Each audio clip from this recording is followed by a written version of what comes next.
So I'll hand over to Noah Lodele. Before we actually get into the panel discussion itself, we have to do an artist profile. If we are talking about a certain phenomenon, we need to know, like, put someone in that position of what we are trying to talk about in order to actually have a visual image of where the discussion is going. So I'd like to hand over to Noah Lodele to actually talk about our artists for today. Hello, everyone. Good morning from here. My name is Noah Lodele, as Funmi has rightly said. I'm one of the organizers of the conversation. You have the privilege of hearing my beautiful voice, seeing my beautiful face, and having me read the profile of the moderators to you today. So I'm going to start with Bolaji Gellas first. Bolaji Gellas, our resident artist for the panel discussion, is a rising star in the world of filmmaking and storytelling. As an actor, filmmaker, and showrunner in the making, she is making waves by bringing attention to unspoken realities. Gellas has showcased her multifaceted knowledge as she produced, directed, and starred in the Gellas show Tiembo, which means Your Own is Coming. The latter is a film about same-sex love and disruptive living in a complication-ridden Nigeria, and it has received acclaim after screening at Cannes, Egypt, and the Africa International Film Festival, ARIF. Beyond her individual projects, Gellas served as a production manager for All the Colors of the World Between Black and White, a noteworthy LGBTQ-themed feature film, gaining significant attention and support. Currently, she is immersed in the creation of a documentary titled Silent Tumors, which sheds light on the experiences of women living, including herself, battling fibroid while confronting the prevailing culture of silence surrounding the issue. In addition to her independent endeavors, Gellas collaborated with and still does collaborate with esteemed filmmakers in Nigeria, such as Neyi Akimoloyan of Ant Hill Studios, who has directed amazing animation projects like Leagues of Orisha and highly rated Yoruba epic films like Jagun Jagun. Bolaji Gellas wears many other hats, including on-air personality, YouTuber, blogger, scriptwriter, costume designer, and voice-over artist. In short, she is a creative force to be reckoned with. Thank you very much as I welcome Bolaji Gellas.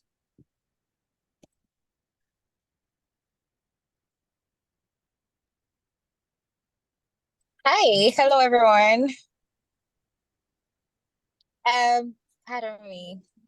Can we hear me? Hello everyone. Yes, we can. Hi, I'm Bolaji Gellas. Well, I like to say I am the Bolaji Gellas. As rightly introduced, I'm a budding filmmaker, Nollywood filmmaker.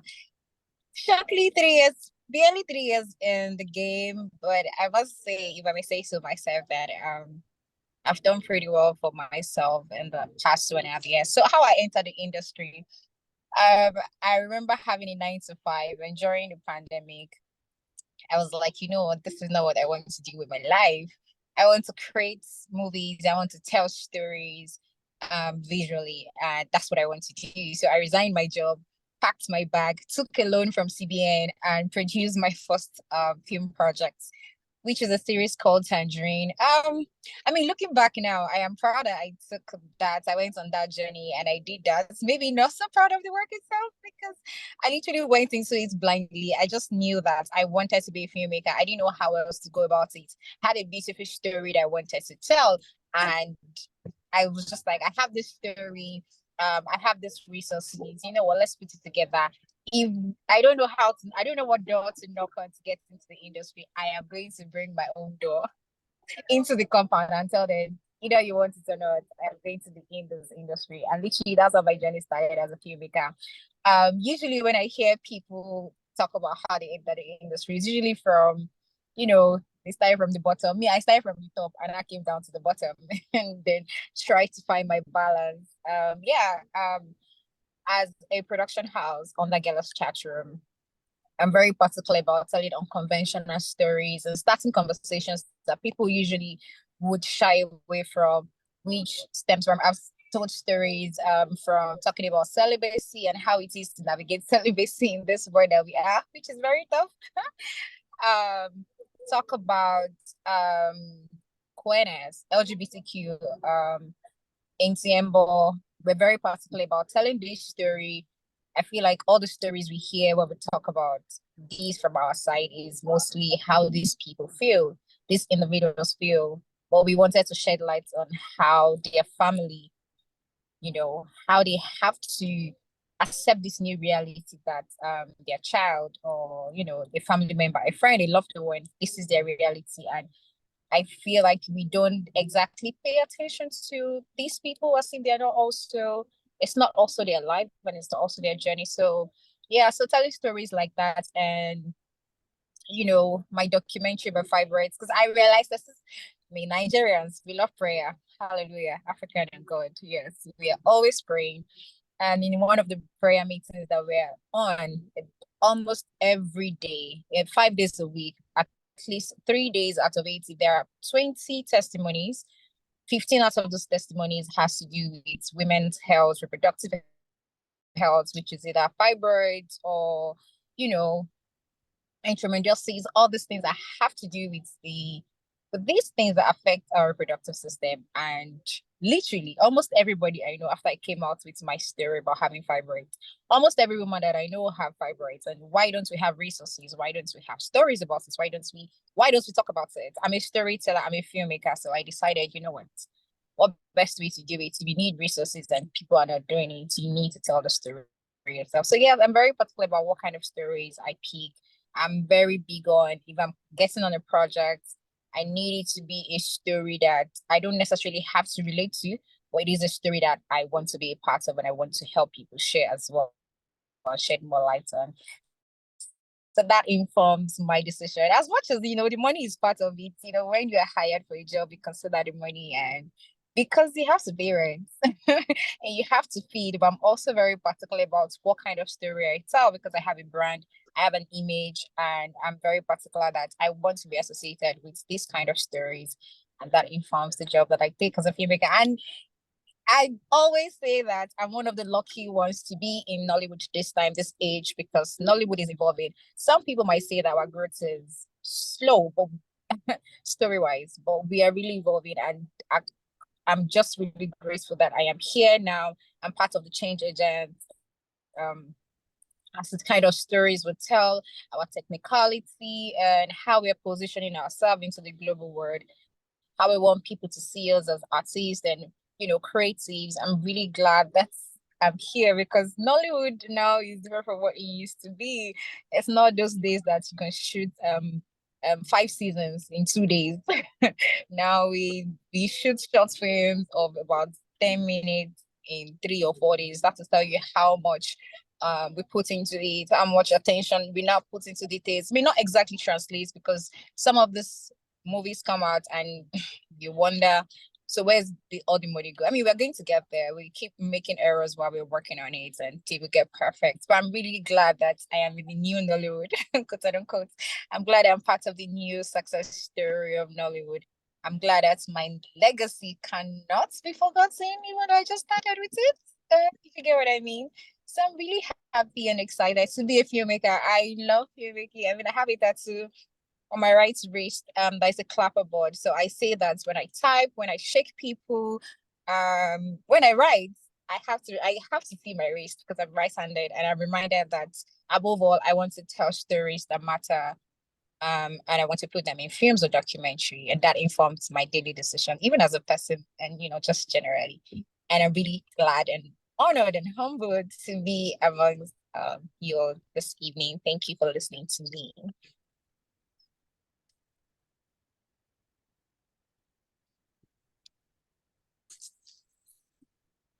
Thank you so much. Yeah.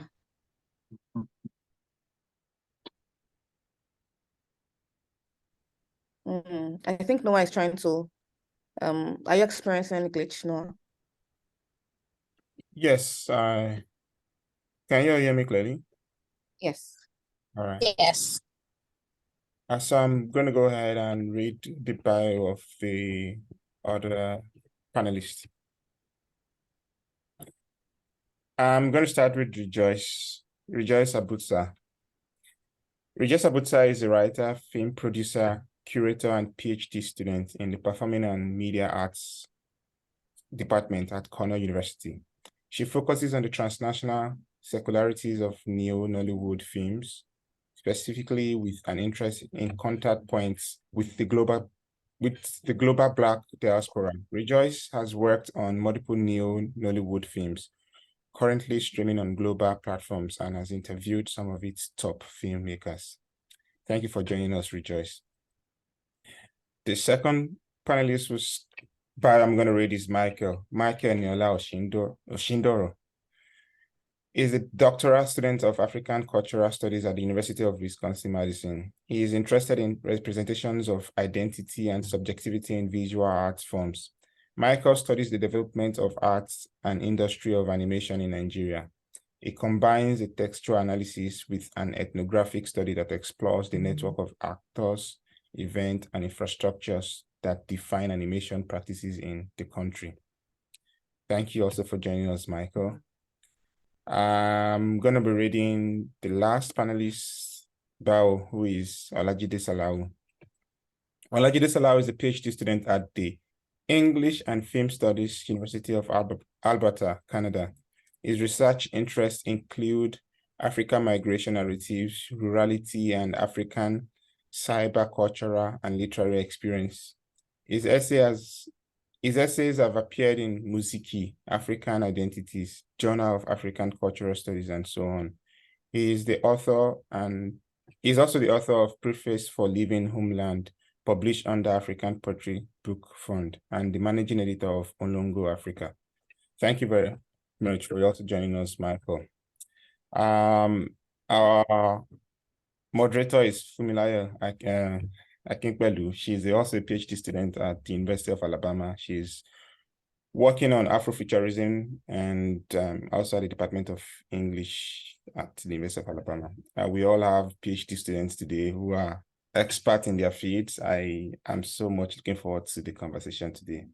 Once again, thank you very much for joining us, and I hand over to Funmi to moderate the section.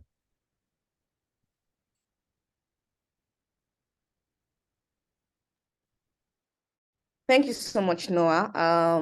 And thank you into this. I'm going to actually share screen because I noticed that sometimes I talk like really fast. And I want us to actually get into the questions, sometimes even just read it and see where it takes us. So while I like ask my questions, I will just try to, you can read it if you didn't exactly catch me. And that applies to everyone else here. So let me just, yeah. So yeah, discussive points. Let's see. This is the first question that I'm actually interested in. It's about establishing a convention. It's not enough to actually talk about Nigerian storytelling without exactly defining what it means, even if we are still grappling with our understanding of it. For that reason, I'm just going to ask, what is Nigerian storytelling? That is to you. What does it mean to you as a scholar, a consumer of those works, a practitioner? You can choose to come from the perspective of place, of language, of people, culture, themes. Just let me know what you think Nigerian storytelling in your own words. Each panelist will have about 2 minutes to just state their opinion on this matter. Maybe I should start from Joyce, I guess.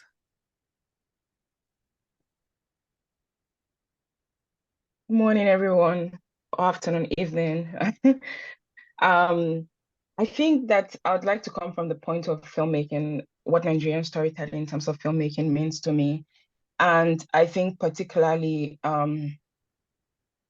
knowing the context of particularly from the context of Nollywood and knowing the struggle with the names and like, how do we name what we have as a filmmaking industry in Nigeria, like, and all of this new crop of filmmakers that do not particularly want to think about themselves as Nollywood. So generally, I would say Nigerian storytelling to me are stories that take on the futures of, like, you know, the social political realities of living in Nigeria or having to be Nigeria. And to me, it does not matter where and how these films are shot. It just, like, when you see these films, you can relate to those realities through their futures, through their narratives, through the ways that their production culture finds a way to basically reveal itself on screen. So I think that that's what Nigerian storytelling means to me. Thank you so much. So how our realities reveal themselves on screen. Then stories that take on the futures of our social-political realities. That's quite interesting. Thank you so much. Michael, do you want to go next? Sure. Thank you, Funmi, for the opportunity. It's nice to see Olajide and Rejoice and Professor Niyi Oshundare here. So it's given me great pleasure to be here. So I think that the way that I'm thinking about the idea of storytelling before going to Nigerian storytelling is that stories themselves, you know, that they are critical elements of world building. That stories are those bricks with which we make sense of the world that we live in, that they are bits and pieces, right, that shape our reality. They are the things that we hold on to then say, this is who I am, right? And I think that when we come to storytelling from that perspective, then we can appreciate what Nollywood is doing, what guys in animation and comics are doing, what the literary writer is doing, right? So I think that process of building words, making words. So if there is anything like Nigerian storytelling, it will be that, that process of making sense of Nigerianness, and I think that popular culture might be one way to which we come in, right? The idea that, so one of the things that I said I would share is a quote by this popular scholar. His name is Stuart Hall. And Stuart Hall says in one of his essays titled, What is this Black in Black Popular Culture? There he says, popular culture, commodified or stereotyped, as it is not as we think of. Okay. It's not as we think of it. That is not as we think of it as like an arena where we find who we really are, the truth of our experience. Stuart Hall says it is an arena that is popular culture, is an arena that is profoundly mythic. And I think, of course, myth, stories and creating stories, creating words. And then he continues to say that it is a theater of popular desires, a theater of popular fantasies. It is where we discover and play with the identifications of ourselves, you see, where we are imagined, where we are represented, not only to the audiences out there who do not get the message, but to ourselves for the first time. And I think that that is crucial to this idea of storytelling and world building that I'm trying to make sense of here. So if there is anything that is Nigerian storytelling for me, it would be those sets of practices, right? Visual, literary, right? Sonic, you see, that create, the sense of Nigerianness. And that could be on many levels, national, regional, personal. So yeah, so I will stop there. Thank you so much. Thank you so much, Michael. Thank you. I got a lot of notes down. I have to get that quote. Then also just, I think I'm going to talk to you more about this. There's this surrealist perspective that you actually bring, something that goes beyond just maybe realities, but something that also touches on the mythic aspect of it. The idea that you say that it is making sense of our Nigerianness, maybe not even has, but Nigerianness as a concept itself. How you tie it to popular culture, something that is a theater of popular desires that is so like profound in many ways. And thank you for acknowledging the presence of Professor Neo-Nollywood. I'm not exactly into elderly courtesies, and I don't know how to put that, but I'm really, really so grateful for your presence, sir. I can't overemphasize that. Thank you so much for being here. On that note, I will hand over to Olajide Salawu. So what is Nigerian storytelling to you? Hi, everyone. I'm so pleased to be in your presence today. I'm so honored to be in the presence of Prof. Neo-Nollywood and my old friend, Michael and Noah and others as well. I think when you asked the question, what came to my mind immediately was to go back to that old debate of what is African literature and then what is Nigerian literature. So there are so many valid angles which one might want to take, but in the present day, like with contemporary time we have now, a perspective on what Nigerian storytelling is will include the multiple powerful media platforms in which the Nigerian experience is communicated. So then Nigerian story is it's not necessarily set in Nigeria, as we may be aware. So it means that when we are talking about Nigerian storytelling, it means that recognition of Nigerianness in narratives that are not necessarily set in Nigeria, which are rendered through different powerful digital, oral, literary, all sort of platforms that we can think of. Instagram, TikTok, Snapchat, those are places where we can find Nigerian stories these days. In fact, more powerful than a book sometimes. Yeah, you can see that those, and because they are powerful because they gain much more virality and they gain much more audience reception these days because of their attention span, ability to capture different things, harsh realities of Nigeria post-colonial phase. Within maybe 3-4 minutes, everything is expressed. So that's I don't know the perfect definition I can give to this, but I'm able to, through that ramble, you can able to pick some bits and, from what a Nigerian story is. Yeah, thank you. Thank you. A lot has been said here that ties to this current conversation and where it is actually going to.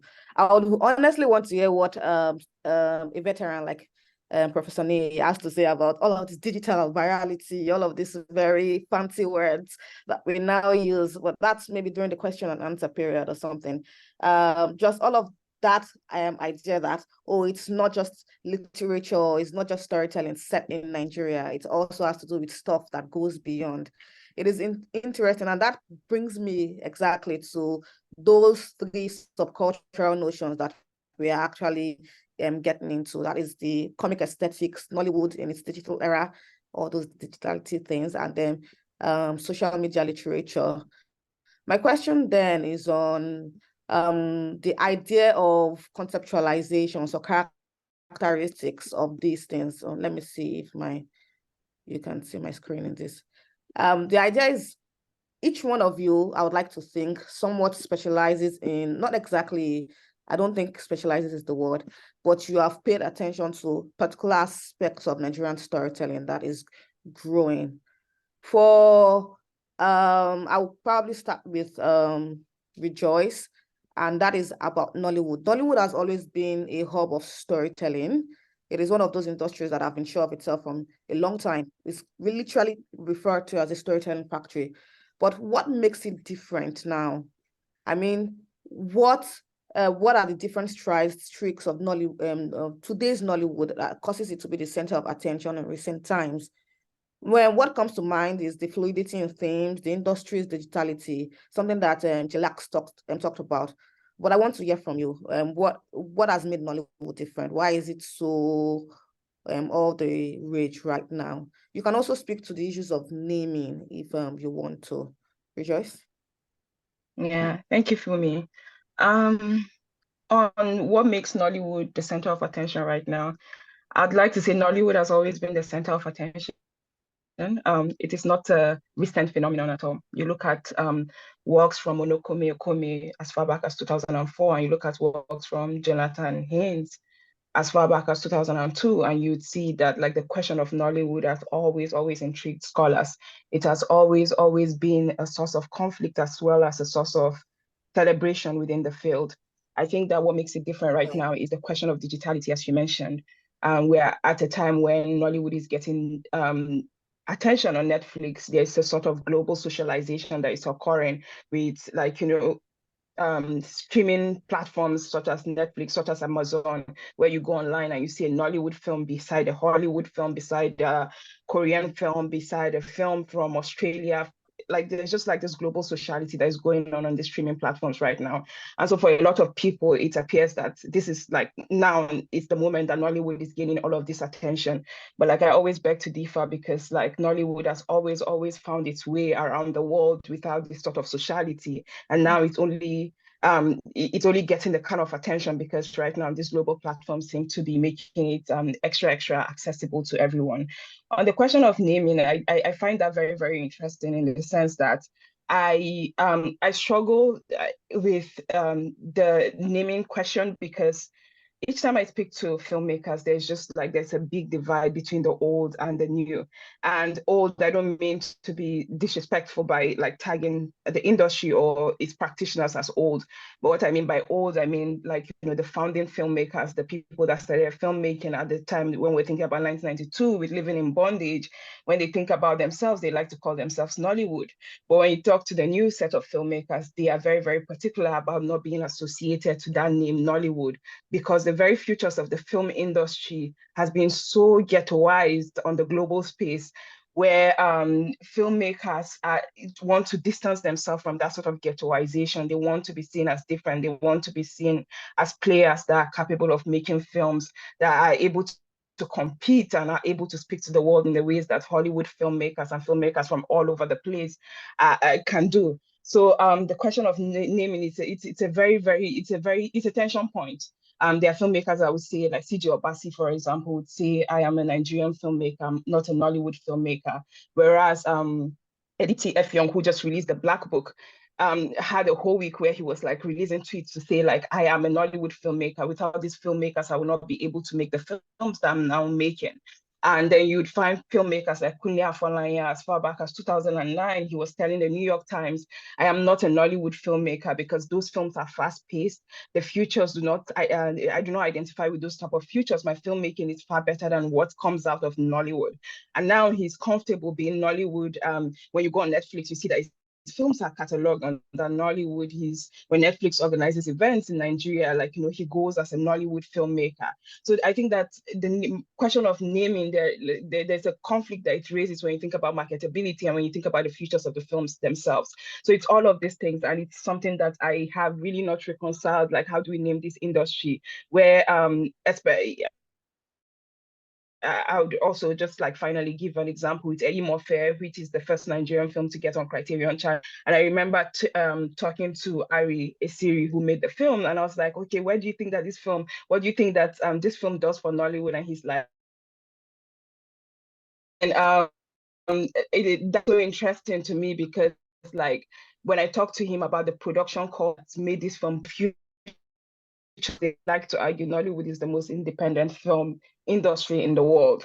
And you find that like the way that he went about making this film just mirrors the futures of Nollywood, and yet he does not want the film to be tagged Nollywood film. So there's all of these tensions that comes with the question of naming.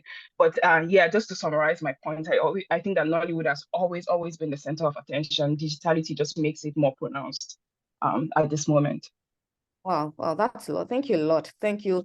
So the idea that the very fact that every other thing in the world is getting more exposure than it used to has affected Nollywood in rather dramatic, drastic ways, and even touching on the issues of marketalization, issues of this pseudo-globality that just keeps going around. And the idea that we are telling our own stories, but it's getting a lot of reach somewhere else, and then it's then affecting the old folks, not old folks, the veterans, and just, yeah, causing a lot of tensions here and there. But it's good to know that despite all the tensions, it's still thriving. Jelak said something like, no, Nollywood has always been the center of attention.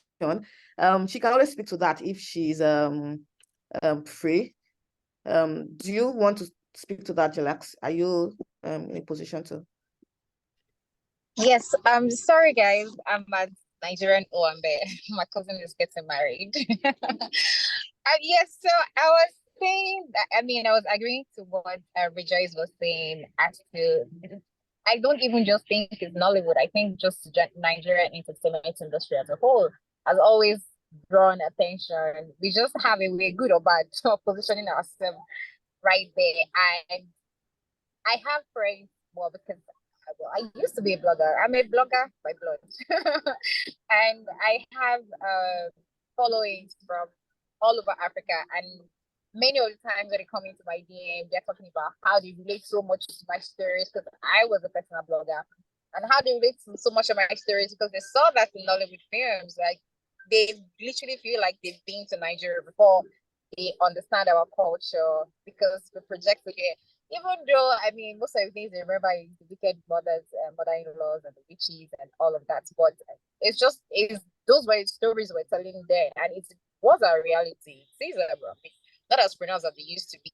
So Nollywood has always been a big deal. Nollywood has always been wrestling. Everybody knows Nollywood. We are just really there, for good or bad. We are there. I know, but to be fair, no publicity is bad publicity. Bad publicity is good publicity as well. So regardless, I don't think we just got to where we are today because we just started today. We've just always been there. I just wanted to say yes, go girl. Yes, we've always been there.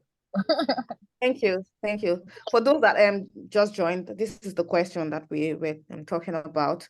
Nollywood as a hub of storytelling, but one that is filled with a lot of tensions. And Rejoice and Deluxe have been so gracious in explaining all the tension points, but also stating their clear opinions on what Nollywood is right now in its current state. The next question then is for Olajide, and that is social media literature. What are the literary qualities of social media? I mean, we say social media literature. What does that even mean? What is it about social media that causes you to think of it as a fertile literary terrain, a fertile literary ground?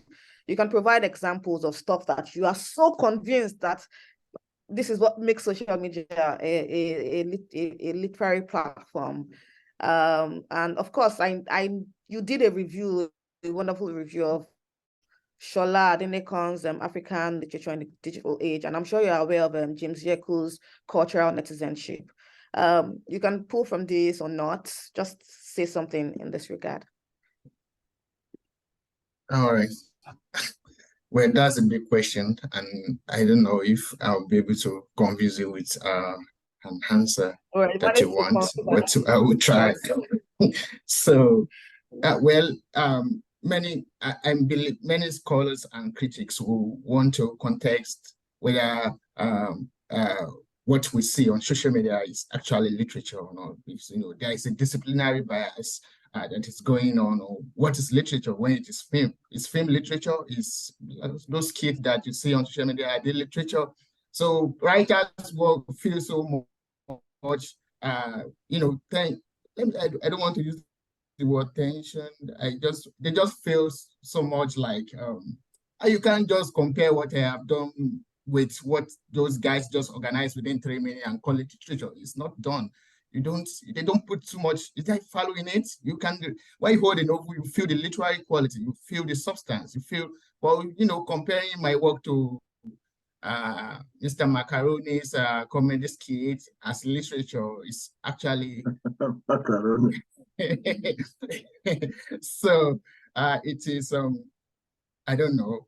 I think it is some people might want to say, okay, I want to go back to what Professor Okome has termed literary pedigree of Nollywood. So it is when that is the imagines what some of these stories, narratives that you find in literature, they have gained some kind of transformation, and they are now articulated through visual, visual conduit, film, and all of those things that we now see on social media too these days. So yeah, to an extent, I would say what we see also on social platforms are literature. But I'm not totally convinced that they have that kind of literary quality that we can find in poetry, that we can find in. So genres and forms are quite different, and I don't want to collect everything and put them inside one hole. It is not, I don't want to do that. So, but I would say that as a matter of fact, or as a matter of representations, they are almost doing the same thing in different ways. So that is what I would say. And they have some literary quality to some certain extent. And because when you look at the dialogue, you want to consider some of the devices and some of the things that these characters that they put on, they say, you can find some literary qualities in them. And the narrative, sometimes their representational power, they have that kind of literary quality we are looking for. So, and I've been able to try to actually do that partly in my own work on Yoruba Bollywood, which I actually they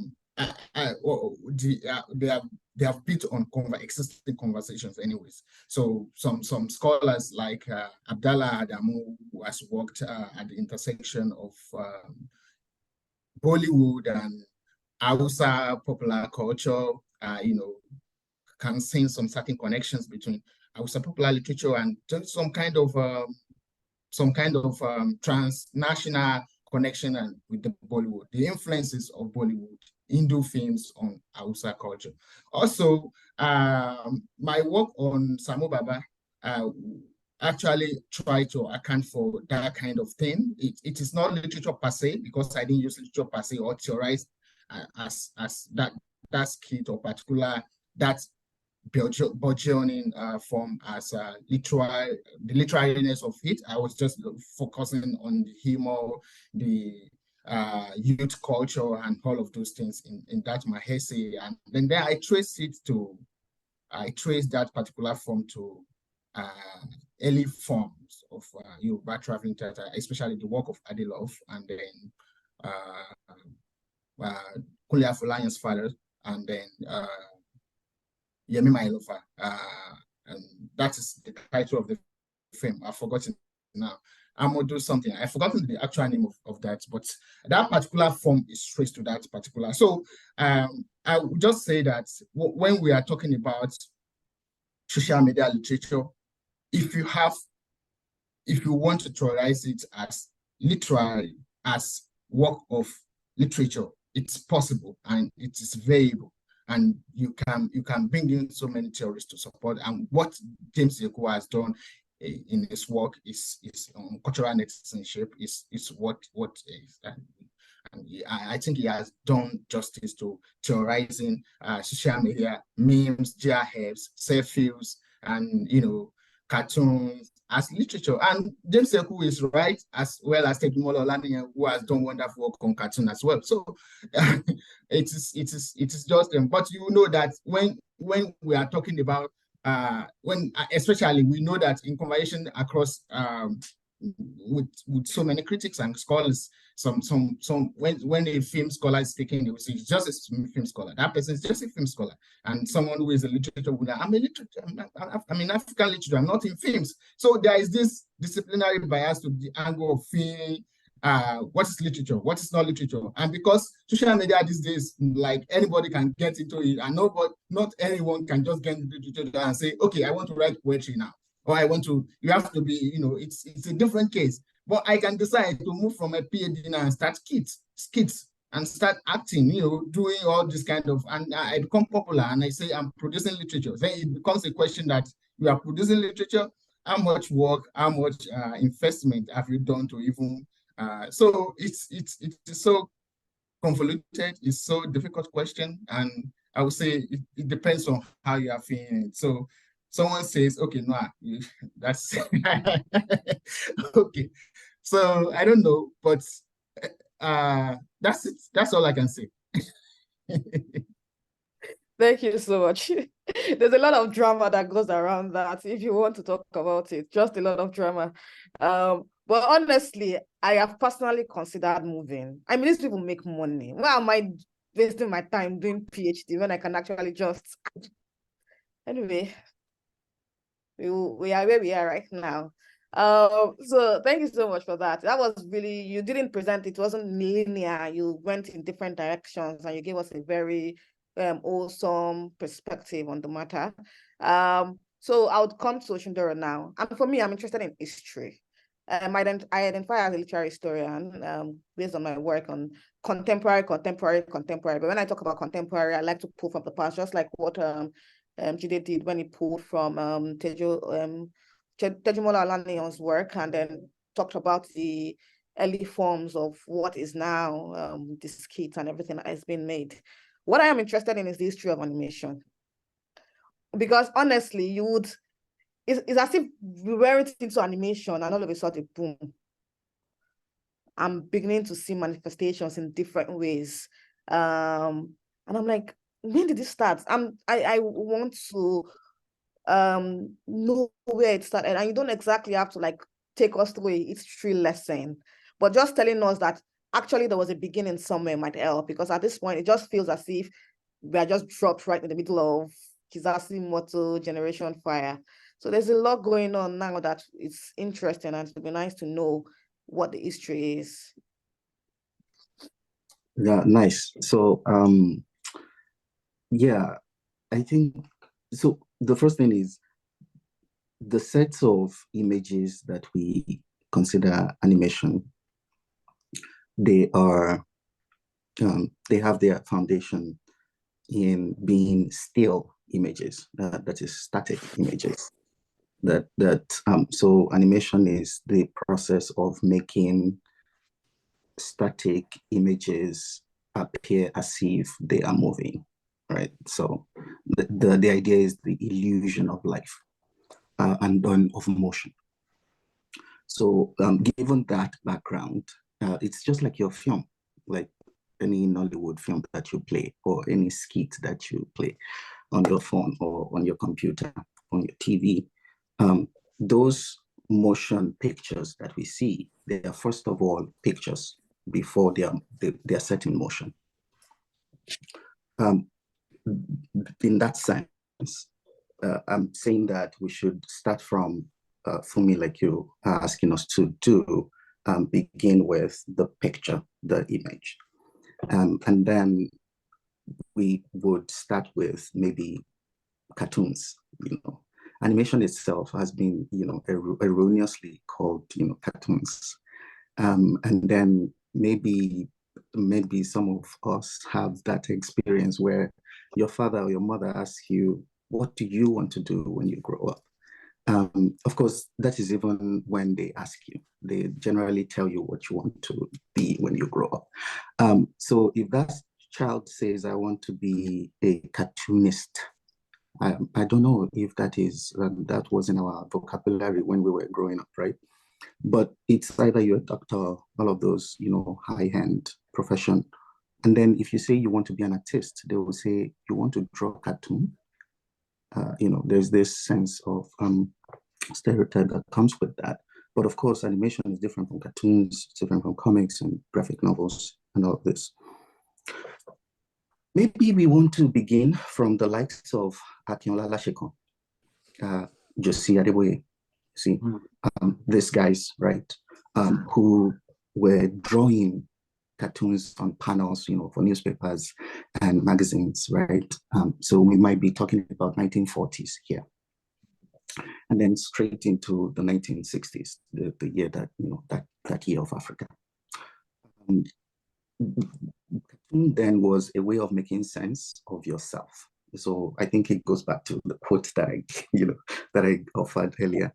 It was the way of making sense of that current reality of transitioning between colonial to new, this new era. And artists like Akinola Lasekon, who Jide mentioned, Tejumola Olaniyan's work. That book is an edited volume. You might want to check it out. It's called Taking African Cartoons Seriously. So so we see the names of these guys. Now we would move from maybe the 1960s, right? Because they were drawing then using cartoons as whether propaganda, whether instructional materials, right? Whether just creative and entertainment, right? And then we would move to the 80s and 90s, where the likes of Super Story, the guy Super Story, who is the Super Story person, please? Well, the pencil, your pencil. Adenoga, thank you. Wale Adenoga. Thank you. So we would come to Wale Adenoga, right? So the thing that we saw as Super Story, as film, started as comic panels. So he drew that. So those things that we saw, they were film adaptations of things that he drew when he was a university student, right? So that the moment of digitality, the moment of digital computers and all, allowed us to begin to make this comic and cartoons appear as if they move, right? So for every animator, for every comic or visual artist that you see, they are more likely to have created what would necessarily not be totally different from what Lasekon did, which is to create a form, right? Create form and make it into like a panel, right? And give it that sense of movement. Okay, so we can then move on to that moment of the 1990s, crossing over to a place that we might also begin is advertisement. So yes, the place we might begin with is advertisement, right? And how guys would use, I want to advertise this phone and I can make it dance and make it look appealing, right? That's some kind of animation. And then we would go into, productions like Mark of Uru by a guy called Robin Onwekwe, right? And that guy would be the one who made Ijoya Weird MC, the cartoon, right? So, so this has a long history. Yeah, before we come to the Kugali, Iwaju or Kizazi Moto Disney, right? Or Niya Kimolayos, Malaika for Royo Kupe. So that I'm trying to, if you have another question as a follow-up, please let me know. But I want to just lay that. I have lots of questions, of course, definitely. We have just a bit of time more, so I'm not going to drag, just about 30 more minutes-ish, including question and answer. So we just have to keep going. But thank you so much. That was so instructive. Personally, I was just taking down a lot of notes. Imagine me having to write a dissertation without necessarily acknowledging this precedent developments. And that is why we're having conversations like this, to actually rub minds together and see where it takes us. And thank you for stating some of these texts that we should actually consider, taking African cartoons seriously, the Lasekon's work, and so many more. That Wale Adenuga was so much of a surprise because we are so familiar with Nollywood and what it does. Like when we talk about Superstar and Wale Adenuga's, the only thing I remember is we are pencil in the hands of the creator. I remember that always. And to know that it actually started somewhat in a different genre is interesting. Later on, I'll be talking about convergences. Just in a few minutes, we'll be talking about convergences and what I call correspondences between genres, multimodal correspondences. But for now, although we have touched on a lot of case studies, I actually want you all to present one particular thing that you are studying. a film in the case of Rejoice, an animation in the case of Michael, and probably like you have already spoken to Yoruba Bollywood, beyond Yoruba Bollywood, or you can even talk more about Yoruba Bollywood, and then use that as a way to help us understand the defining characteristics of Nigerian storytelling of nowadays. So just pick one case study and then use it to say this is why it is a contributing factor. This is why it bears features of Nigerian storytelling of nowadays. Who wants to go first? Who wants to take off? Someone. I'm being democratic, I mean. Okay, should I just go with Rejoice? I mean. Okay. Yes. I would say something that I've been studying since my undergrad, my master's, my PhD, is Ije by Chinese Anyene. Because like this is a film that marks the pivotal shift that we see. I mean, Jonathan Haynes will say it's Kunle Afolayan that marks the pivotal shift between this idea of an old and new Nollywood, but I like to think about it as Ije for a lot of reasons. It's the first film that marks a return after several Nollywood female actors were banned from the industry. And it's like a film by a female filmmaker that tries to contend with the issues of transnationality, having to move from Nigeria to the US and the kind of racial tensions that occur as a result of that idea of migration. And I also think that it also marks the beginning of this kind of the digital question that we see, because it's one of the first films that trailed a lot of global or world film festivals. It moved beyond Nigeria and beyond the UK as the center of film exhibitions for Nigerian filmmakers and tried to enter many, many places where Nollywood had not entered before. So Ije is the film that I like to think about that makes that break between old and new Nollywood. Ije, thank you so much. Thank you, Rejoice. Thank you. Now that's something I've taken down. And for all the participants, the audience, please take that down if you are trying to understand. We are trying to get into the minds of our panelists, but also into the mind of how Nigerian storytelling works now. So yeah. So who wants to go next? Michael.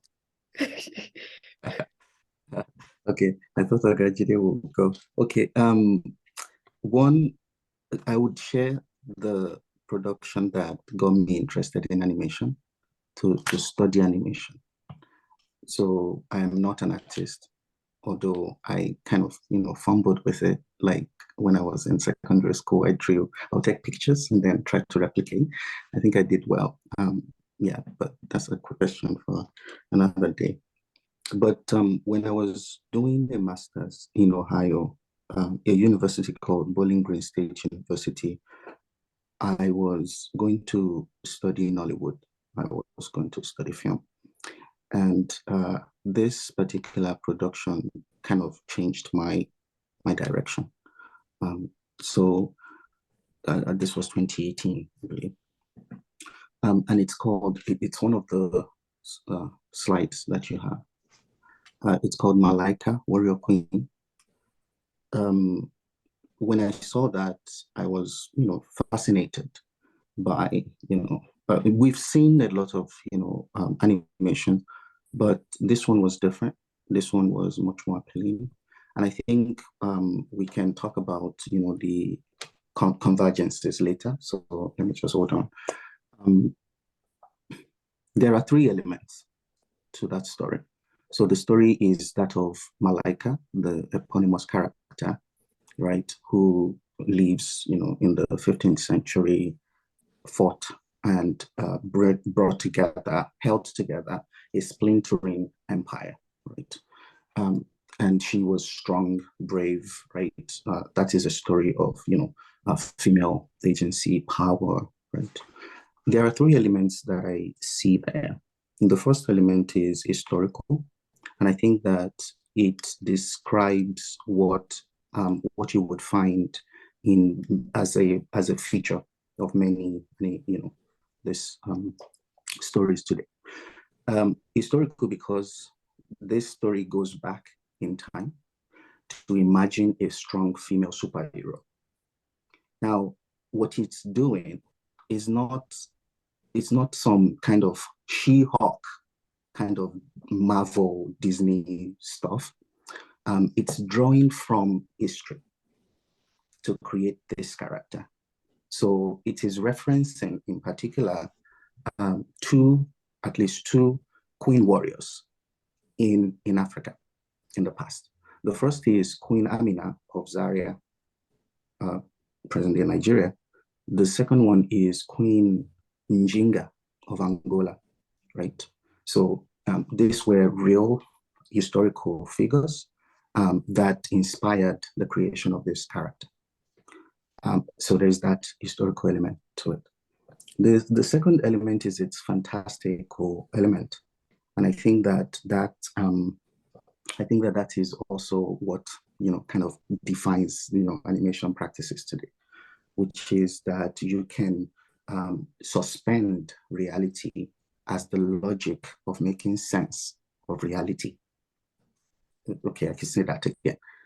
These fantastical productions, they suspend realism. Let me rephrase it.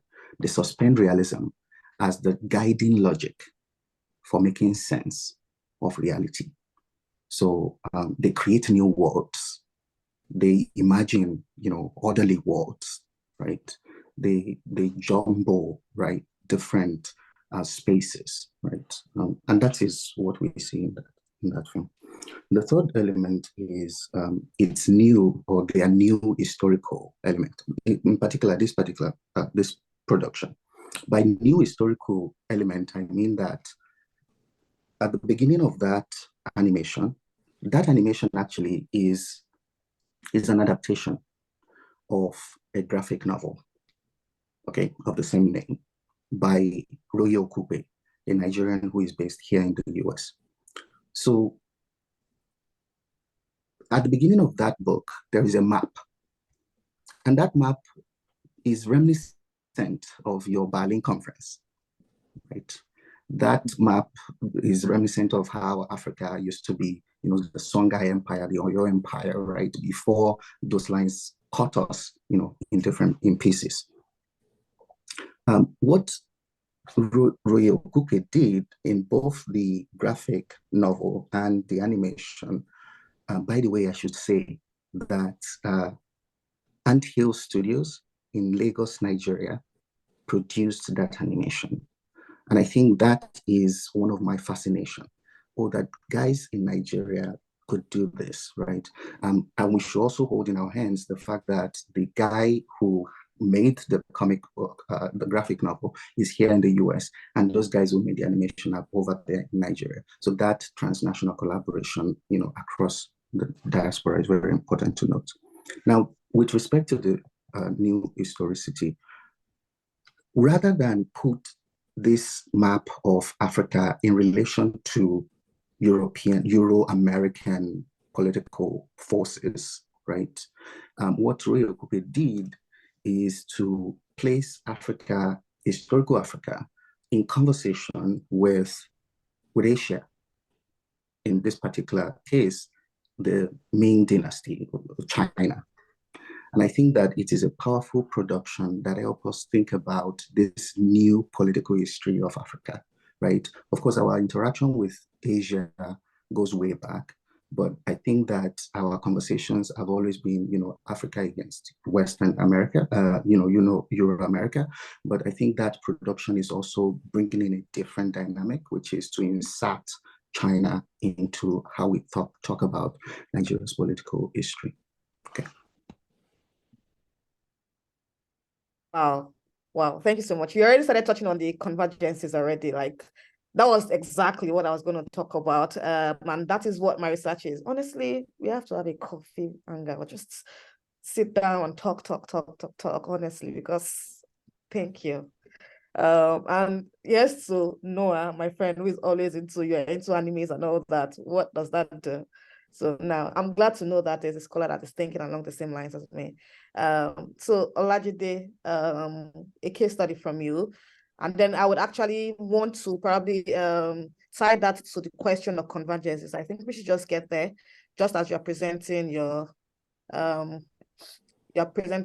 case study. I have this long question for you. Please ignore it.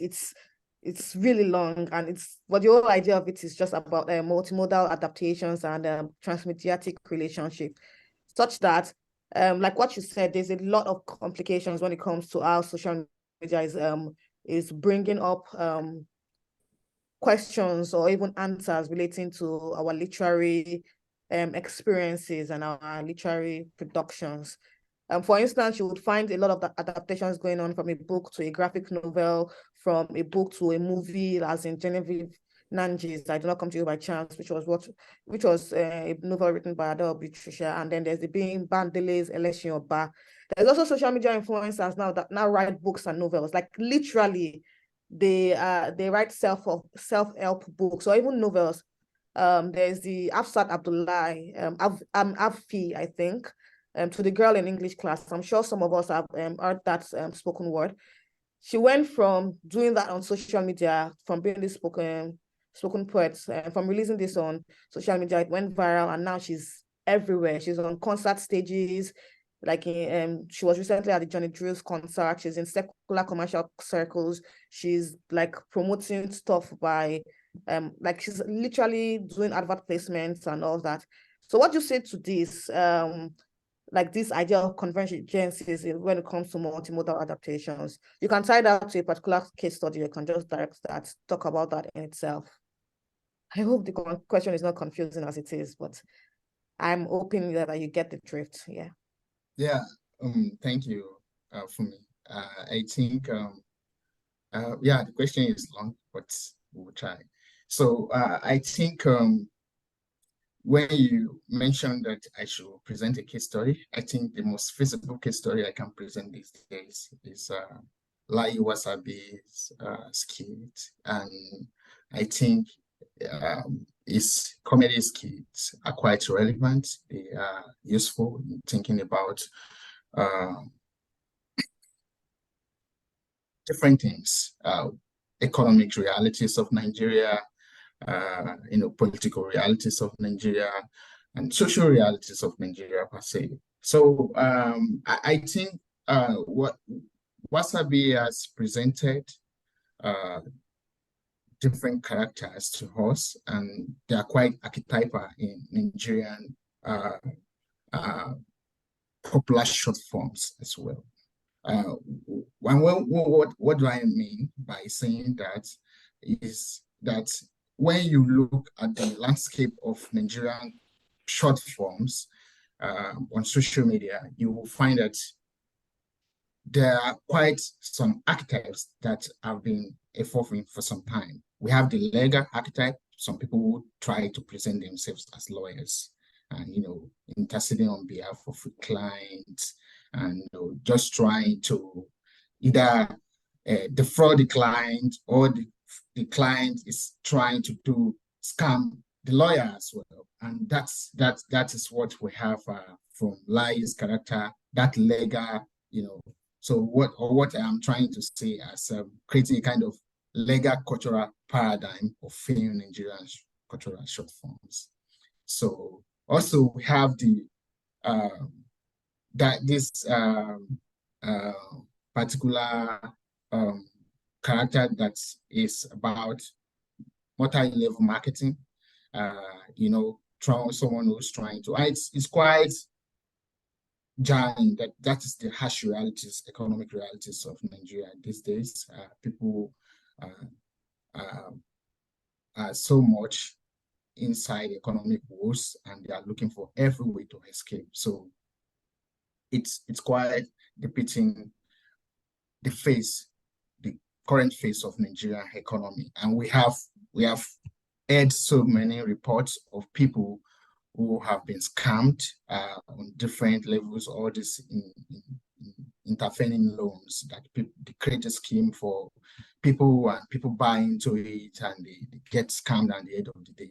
And it's quite peculiar and quite pertinent to what Daniel Chukwuemeka has done on e-fraud literature, e-fraud African literature, right? So it goes back to the question we had the other time, whether we can tie social media, cultural short forms as literature or not. But I think Daniel Chukwuemeka, who I think he just graduated, so, and he has done a lot of work on, trying to theorize Afro literature. And in his text, he has included video, films, short skits, documentary, and adult. I do not come to you by chance as well. So you can see how so when we are trying to theorize now what is literature, it could include bringing in those short forms, because they are not, you can't neglect them again. They are making themselves even more visible.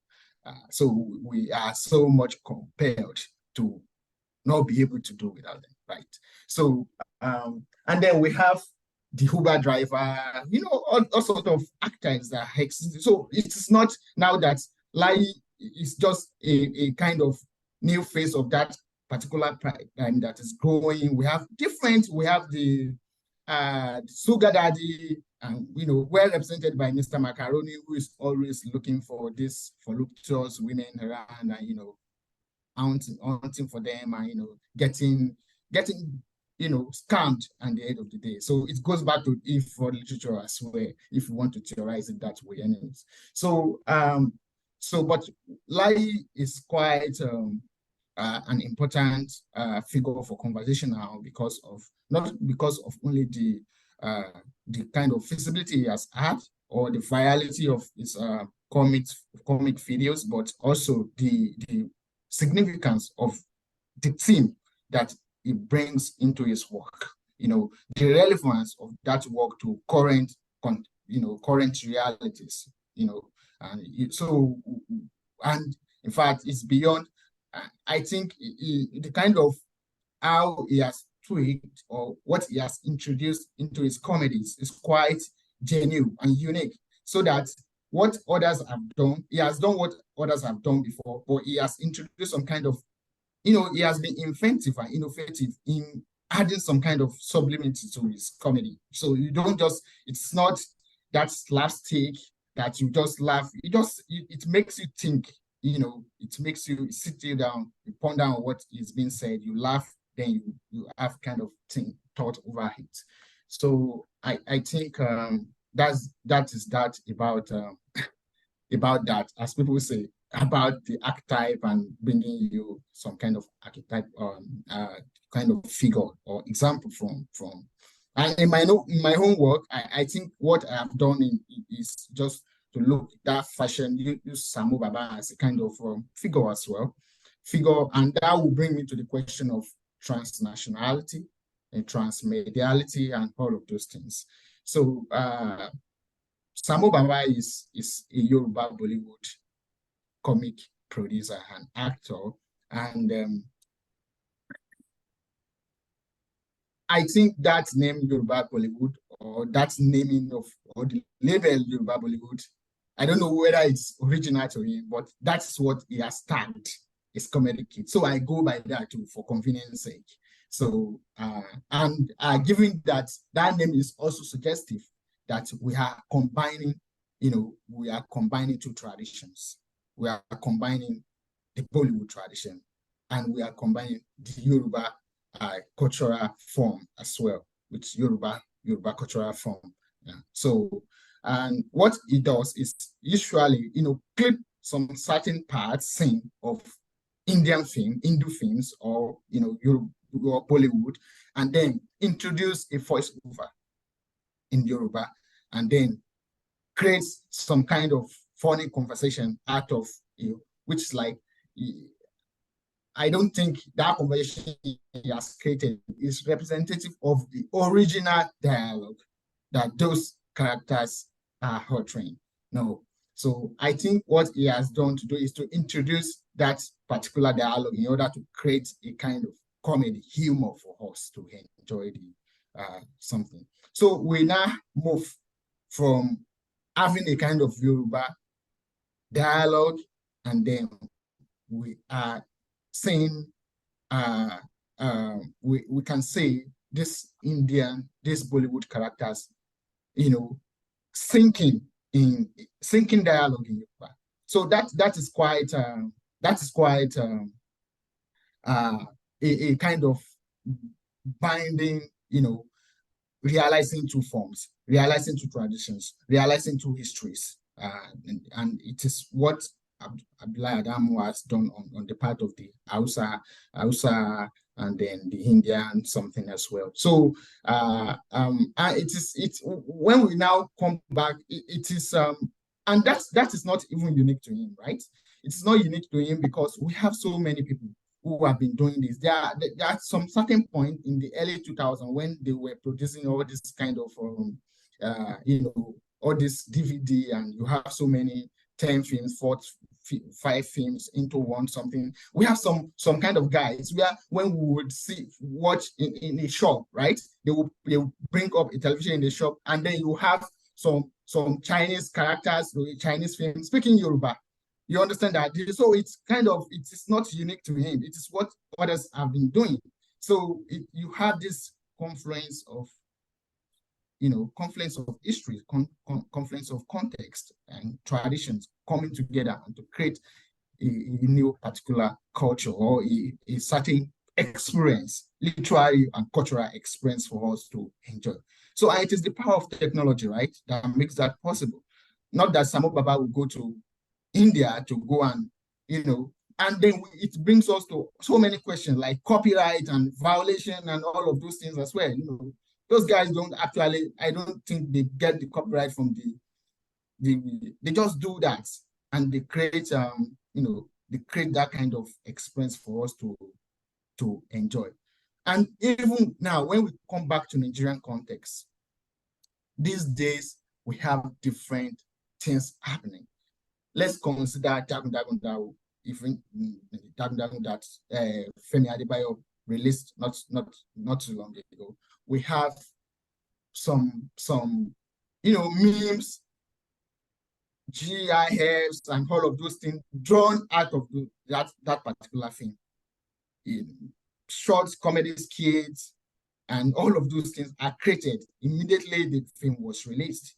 So, and you have also, so you have that kind of convergence, and then you have old and the new also operating on the same space. What do I mean by old and the new?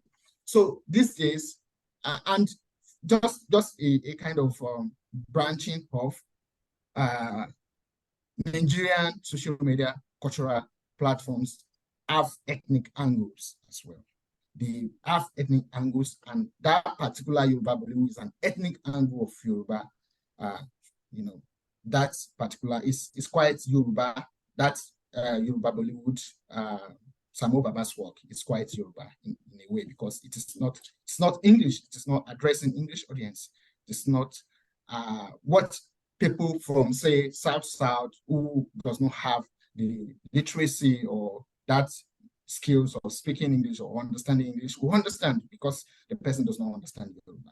So, and even when there is a kind of subtitle, you are likely to miss the humor elements in that particular work because you don't understand the language. So we have then the old and the new that I have mentioned. You have these old actors, and I said old because they have been in the Nollywood industry for some time. Yagbunka, all these Fatai Udua, being introduced on the scene of comedy, comedy show or comedy skit that we are talking about. Producing these short forms with others as well. So you have that kind of, there are ways in which you can assess or evaluate this particular angle of convergence and confluence. And so for transnationality, you can see how this particular forms have been the history of this moving from particular certain tradition to Nigeria, and Nigeria even being copied by other traditions as well. And I think it's what Matthias, Craig's in his work on appropriation has done diligently. He has done a lot of work. We have all this Nollywood film also being transformed and transposed into comedy skits, into different forms, by Tanzanians and other people part of Africa, and you have our memes being used by when you check Nigeria, or when you check Twitter or X space now, you see if it is Nigerian Twitter or if it's South African Twitter. Some of them use Aki and Popo meme and all of those things. Those things are there. That's transnationality. That's transmediality, right? So I think it just depends on how one is looking at it or what one wants to achieve with the particular of checking what convergence you are looking for. Is it the character? Is it the history? Is it this movement within local context in Nigeria, or movement across the shop of Nigeria? Wow. Yeah, thank you. Honestly, that was more than I was expecting, or more than what I was bargaining for.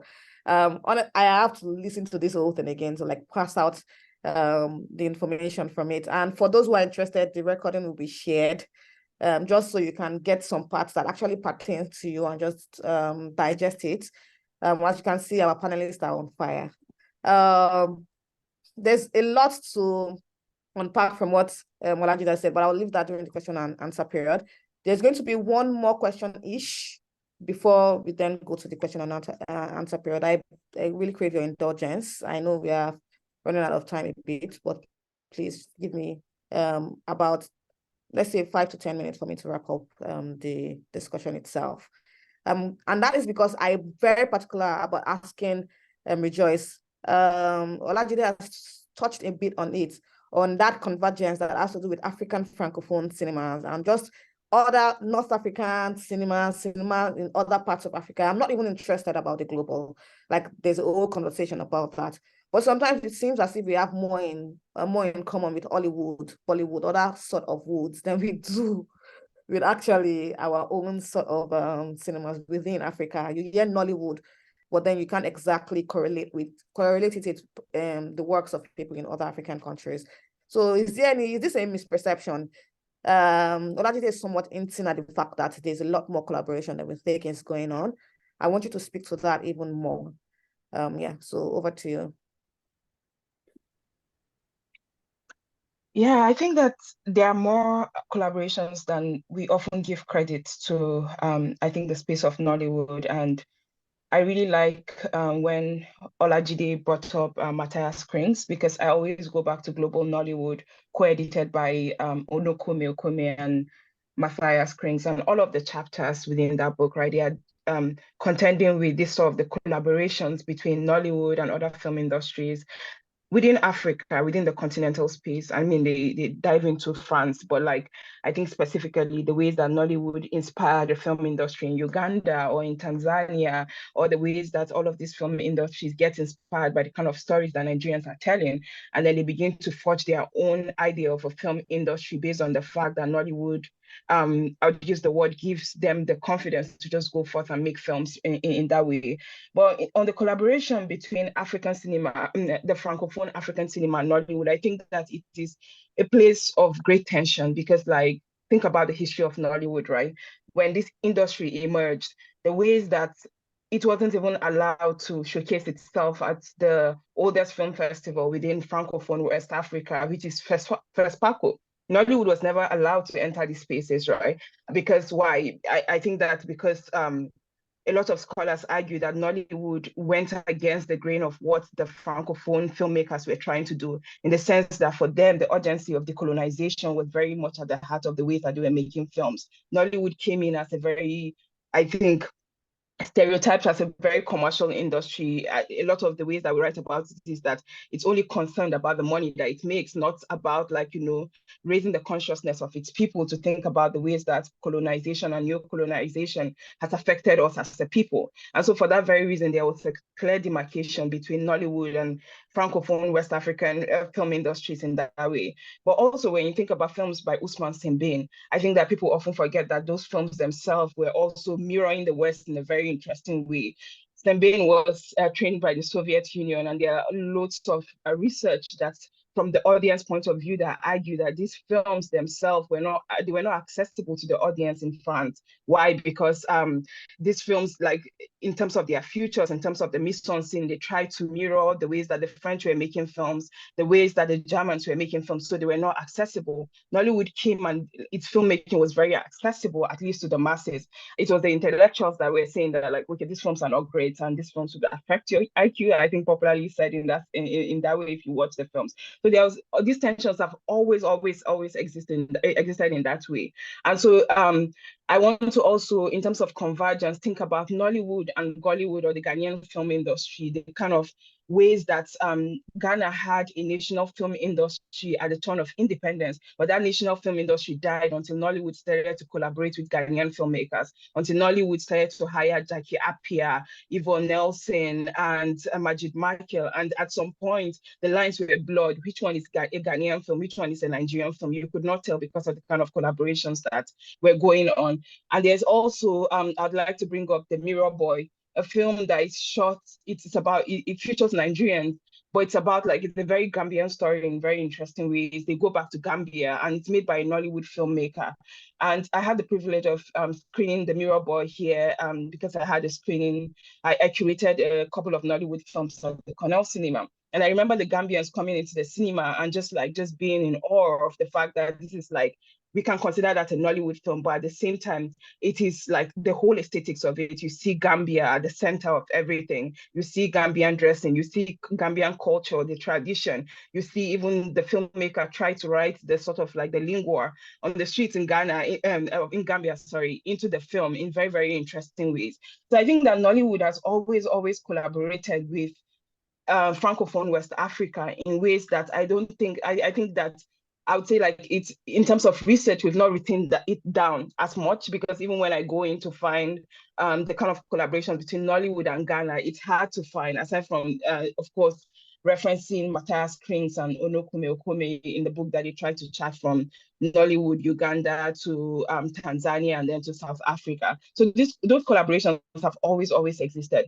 And then one thing that I also want to bring in is the Nollywood Week Paris. And you go to Paris and there are loads of migrants from the Francophone speaking part of Africa, and they are now in Paris, right? And you speak to the founders of the Nollywood Week Paris, and they at least they told me that one of the reasons they started this film festival was the idea that there were loads of people from Senegal, from Gambia, from Ivory Coast in France, but the only films they had access to were French films. And so Nollywood, due to its popularity, they started this film festival as a way of making Nollywood accessible to these audiences. And I was at the film festival this May, and it was very, very interesting to me to see how Nollywood films that were made in traditionally the Igbo language were being dubbed into French, and people were in the audience and they could understand these films, and they were so excited, more excited about these films than even the French films that were showcased within the hall. And I think that that's a form of collaboration that also goes on, like, in terms of like this sort of, and I think that's very diasporic, but it also speaks to the type of collaboration between Nollywood and the French-speaking part of West Africa. So I think that there are loads of threads like that have been occurring across the, if you want to think about collaboration or convergence, or if you want to think about Nollywood as transnational, as collaborating with other Africans, or as collaborating within the continent. I think that there are more collaborations to speak of within the continent than there are to speak of within Hollywood. And even when you think about, and I'll give a final example with Ije, a film that I particularly really, really love. You look at the film and you see the kind of collaboration between Nigerians and African Americans. And that's like transnational Nollywood films always revert to African Americans as a way of collaborating. And African Americans themselves, or African cinema, American cinema, or Black cinema, as you may, likes to think of itself outside of Hollywood. So, like, I think that there are many, many collaborations that just go outside of the Hollywood and the Bollywood. I think that there is a place where, as researchers, we need to write that into history, so that, like, it doesn't get, we don't get to a place where we tend to think that Nollywood is collaborating more with Hollywood and more with Bollywood than it is with Africans, because I think that that's really inaccurate, if that makes sense. Okay, thank you. That was. Thank you so much. Thank you so much. About them, I think I'm familiar to an extent with Usman Sembene's filmic legacy, and that of Danny Koyete, I think from Mali, who's like the griot, like the cinematic griot that talks about the stories of Sundiata from Mali. And then I had this whole class with Danny Koyete. I'm sorry, I'm butchering the name. And then we were talking about this a lot, and I could see the tension, but it also felt as if Nollywood wasn't trying to actually dissipate this tension. And especially when you hear Danny Koyete, for instance, his grievances were very solid. So I needed to ask that question, and I'm so glad that I asked, and a lot of doubts in that regard has been cleared. There's a lot to take home from what you said, and one thing that I'm particularly interested in is the idea that beyond those tensions that exist, there are a lot of uncharted territories yet, but there's also a community that might not exist within the marketable space that we are used to. And that is something to take note of. Thank you a lot. So this is, we are going to the last round of questions before we turn it over to the participants who have been gracious enough to keep being here with us. So Michael, you said a lot already, and probably I wouldn't, can you maybe 1 minute, like really 1 minute for real, touch on influences when it comes to Japanese anime culture, for instance. You mentioned that of Asia in general, K culture. There's a lot that I actually think is a point of convergence. Or when you talk about Bollywood, American Marvel superstarism, and how it has exactly influenced or impacted our animation culture. And what more other than these do you see? That is one side of the question. But the last question that I think I want us to get into is the contradictions and complications, the idea that despite like the socio-political and economic climate of Nigeria is stumbling and is turning on its own, what does it mean to like do animation in such a climate like that? So first of all, there's the convergences, which you can talk about, and then the contradictions. You can speak to these questions in a couple of minutes. Thank you. Okay, the convergences. The sets of production that we see today, they of course draw from different cultural influences.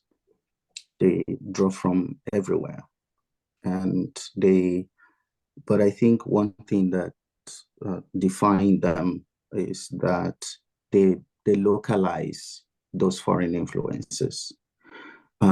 They make those influences native, indigenous, relatable. So the League of Orisha, for example, right, is very, very local. It draws on the Yoruba mythology, gods from the Yoruba pantheon. Kizazi Moto is an anthology that brings 10 different animators together, right, to tell African stories. As a matter of fact, Kizazi Moto will be showing in Nigeria, first in Abuja and then in Lagos, I think between December 4 and December 6. So yeah, one of the contradictions that these things are about Africa. They're about Nigeria, the stories, but they don't get to be shown there first. They're more likely to be shown elsewhere. They're more likely to be shown on Netflix. And even when they are on Netflix, there is Netflix America, but there's also Netflix Nigeria, which means that if you're not on the wavelength of Netflix America, you may not be able to see that film, even though the film says, it's talking about you and your life. But going back to those influences, it's again something that is not new. It's something that goes way back. You see, Karim Baba was writing in 1980, maybe 87, right, about cultural influences in Ghana. How Marvel, characters in Marvel are influencing how people produce popular art in Ghana, and how that, when they bring those Thors, right, and all of those mythic superheroes and characters and villains, there is a local resource, there's a local template upon which those artists map those foreign influences and imports. So that is that. I want to mention the place of visual effect. I think that visual effects connects maybe everything we have been saying here. That remember how we would watch Nigerian movies, maybe old Nollywood, and you are embarrassed to be watching the film, because this is not a matter of the storyline not matching. There is that, but the visual, quality, the visual effect is so terrible, and this is not the Abijawara, kind of thing where you shoot a gun, the powder, clouds both the person who has shot the gun and the person who has been shot. In this case, when you maybe pull a trigger, you can see the bullet or the mark, and you're like, what is this? The makeup artist is not really helping the visual effects artist. So you're embarrassed in that way. I think that that is kind of changing, and I feel like maybe I'm the only I'm not the only, I want to believe I'm not the only one who have seen that. And I want us to talk about that more, not here, but, take it with you to other places and talk about how visual effect is very important to storytelling. An important element of stories is their, number one, the promise of photography or photographic art to give us indexicality, to give us proof, to give us this is reality. That idea of, this is true, all right, true representation. The other side of that is believability. That if you cannot give us true reality, make it believable. I feel like old Nollywood kind of, and to some extent, many other new Nollywood fail to do that for us, right? And I think it is why I would want to spend my last money to watch a film that is imported, right? Because I want to see the thrill, the spectacle. That's part of the experience. And I think that Hollywood practitioners, Galax, if you're still here, this is one of the challenge that you guys have. And we must also, on that note, commend these guys back home who are doing great, wonderful, excellent job, right? Nia Kimolayo studio comes to mind, Magic Carpet comes to mind, there is a guy called Uche Anizuba, a very good friend. He co-owns a studio called Quadron with Tayo Fashion. And these guys have a character called Skelebe. Skelebe is just that your hood rat in Lagos, that rat that embodies human, sensibility in Lagos. And I think that when I saw that, it reminds me of Ratatouille and the likes, but it's also like giving us a reality of what, the Nigerian popular culture, that sense of imagining a community. Skelebe might be a character that we can all relate to in that way. Now, bringing it back to Nollywood, I think that collaboration, the word collaboration also rings a bell, that the visual artist, the animator, the filmmaker, right? These are all our actors and agents who need to come together to make this thing that is called Nigerian stories and storytelling. Before now, we have not paid attention to that expertise, to the fact that people have roles to play, right, in presenting a film that we can all relate to and be proud of. So maybe that is something I'm throwing out there. The challenges are just there. I don't have to tell you that, yes, the fact that you need to keep the light on means that you need to buy a fuel generator, right? And animation is not cheap, it consumes time. So these are many other, the fact that the government only would apportion a fraction, tiny, very tiny fraction of its GDP on cultural, supporting and sponsoring cultural production. And that is where we find ourselves, right? So yeah, a lot of, I believe that the other panelists will have, those other things to add. Thank you so much, Michael, for talking about these convergences. I've actually bring our attention to visual effect. How the betterment of visual effect is not something to be taken for granted at all. So I will give like 1 minute. Okay, Michael. I don't mean to cut you. I'm so sorry. Anikulapo, the Lion. Yeah. Right, that is a film that we are all happy to watch, right, because of its great cinematography, but that's also because of the collaboration between Kunle Afolayan, the filmmaker, people like Emmanuel Bassi, the guy that I mentioned earlier on, Uchem Izuba, making that particular moment, that vulture, that bird scene, right? That is a visual effect or plus animation creation, right? So those things that we see that we are very happy about, they are a result of the combination of efforts and expertise. Mm-hmm. So what I'm hearing is the fact that effort expertise is not something to ignore when it comes to the discussion about Nigerian storytelling of nowadays. The very fact that we have them and Rejoice, that's a very valid shade. We went from being embarrassed about how our visual effects work, like second-hand embarrassment at its peak, to now when you watch Anikulapo and you see the effects, well, when you watch Jagu Jagu and you see this old ant thing flying around and making, that is thrilling. Yeah. So I would like 2 minutes each for the Olajide first and then Rejoice. We'll end with Rejoice. The contradictions, the complications, what does it mean to create a rich body of work in a place where creativity goes to die? I am not exaggerating. In Nigeria will frustrate you. Like, the frustration is real. So what does it mean? And what does it mean for people to then seek elsewhere, like other places, when you're trying to produce their works? And what does it do for the politics of discoverability? Like, if everyone is going everywhere to create, how do we then know what belongs to us, what is really ours? And lastly, the future of Nigerian storytelling. You can say whatever else you want to say, but how do the politics of discoverability, its tension, the very fact that Nigeria does not support artwork, like what Michael talked about, what does it mean for the future of Nigerian storytelling and history that is bound to come from this present moment? So Alajide first, then Rejoice, and that's our last question. Yeah. All right.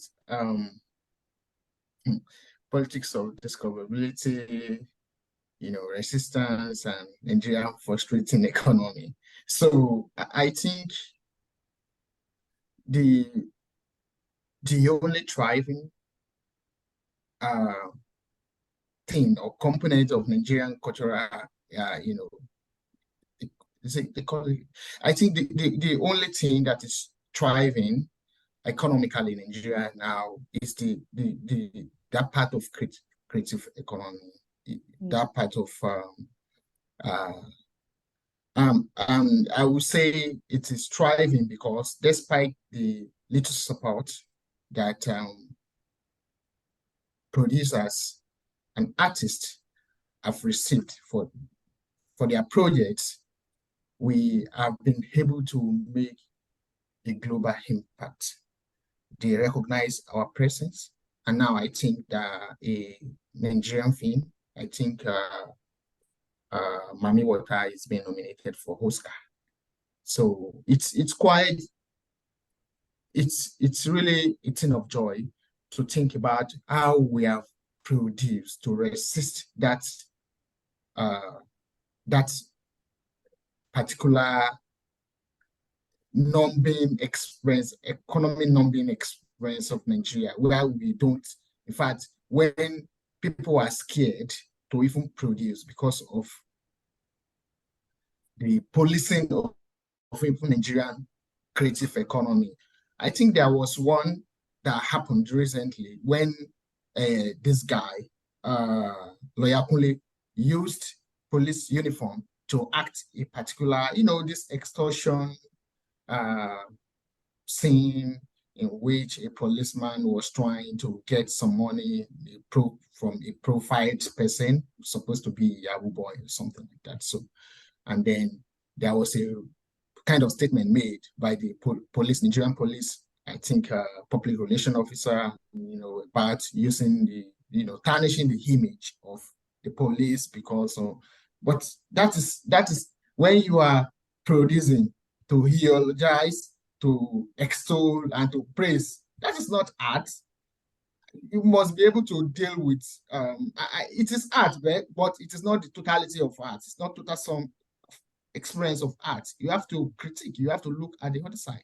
In fact, there is so much to critique about Nigerian police force than what to praise about it. We all remember what happened during NSAS and all of those things. So we have these artists using their money, self-funding their projects, producing, acting. And we should also give thanks to social media because it has, in the word of Shola Adenekan, democratized that particular cultural space in which anybody with a gadget, whether you have iPhone or you have Android now, you can produce, even with apps on your Android, you can produce short films. It's quite possible. And even bring it on YouTube and people will watch it and you become a celebrity instantly. It's as simple as that, especially if you produce something very, very unique that people like. But even what is viral and what is really thriving or what has received huge constituency or audience from people, does sometimes it's not what makes sense on social media. It can be something as stupid as anything. People can just start celebrating stupidity on social media. So it's quite complex, really.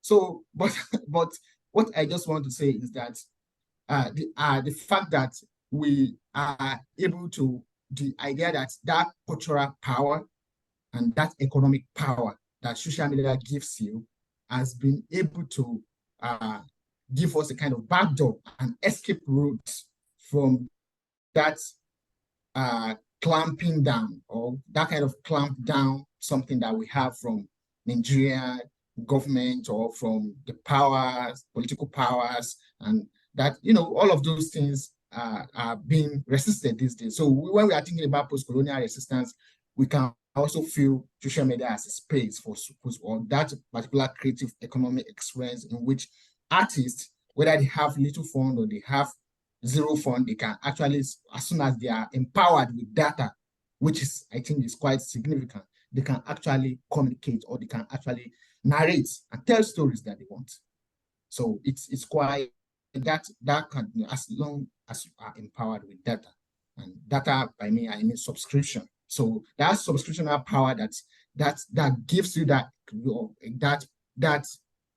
way, that particular force of telling stories is what I think is what we are grateful for.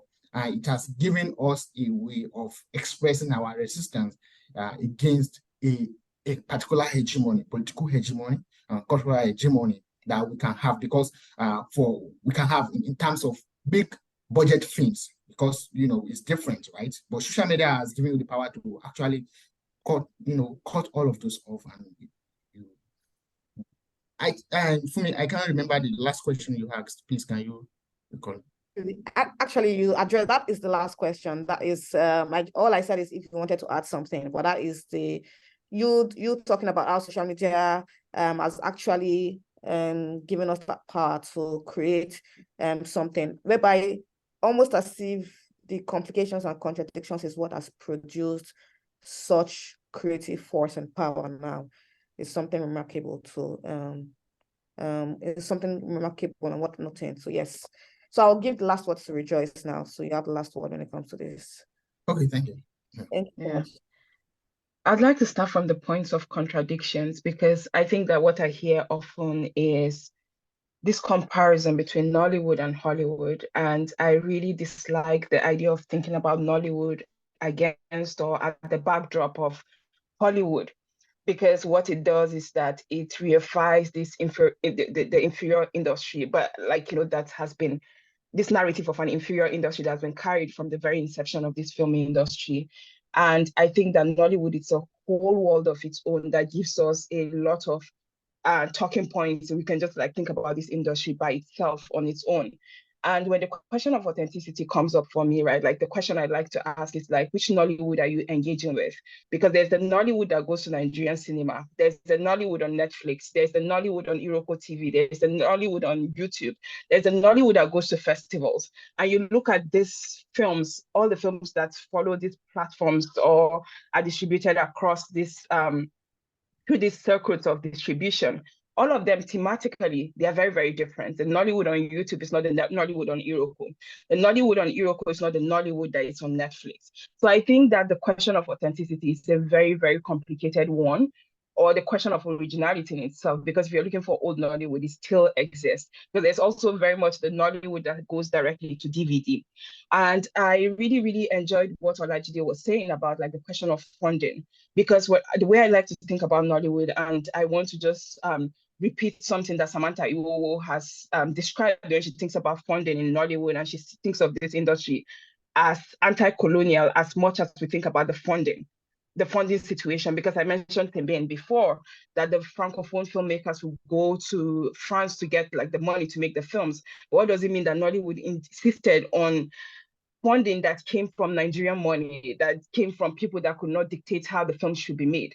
And we continue to see that even with the kind of socialization that is happening with Netflix right now. You think about the Black Book and the fact that Eddie T chose to raise this money to make the film from Nigeria rather than to go to Netflix. He can as well go to Netflix and get the money and make this film, but he insisted that he was going to raise the money from Nigeria. And that in itself, and I always encourage that in itself is a form of resistance, because for a filmmaker to decide that I'm going to make my film before I sell it to a digital platform, it is outrightly telling them that you cannot determine the type of film that I am going to make at that level.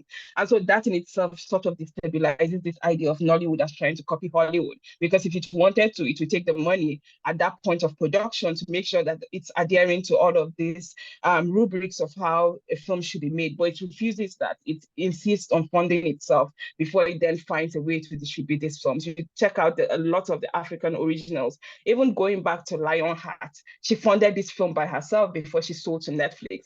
And so there's a continuous resistance that is going on with Nollywood in that sense at the level of funding.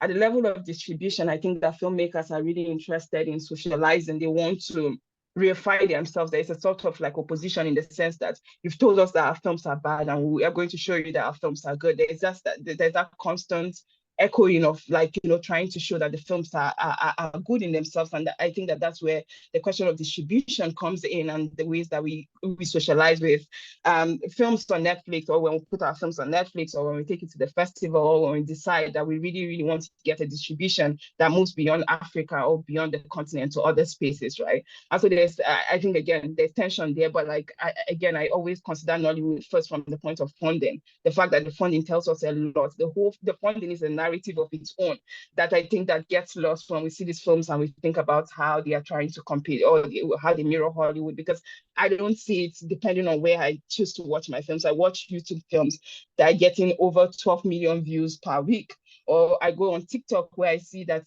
old Nollywood films are I don't know if anybody has seen the White Hunters clip that gone viral on TikTok a few weeks ago, where people are using that clip of a film that was just dealing with the issue of white people coming into Africa, and people were using it to speak to global racial politics.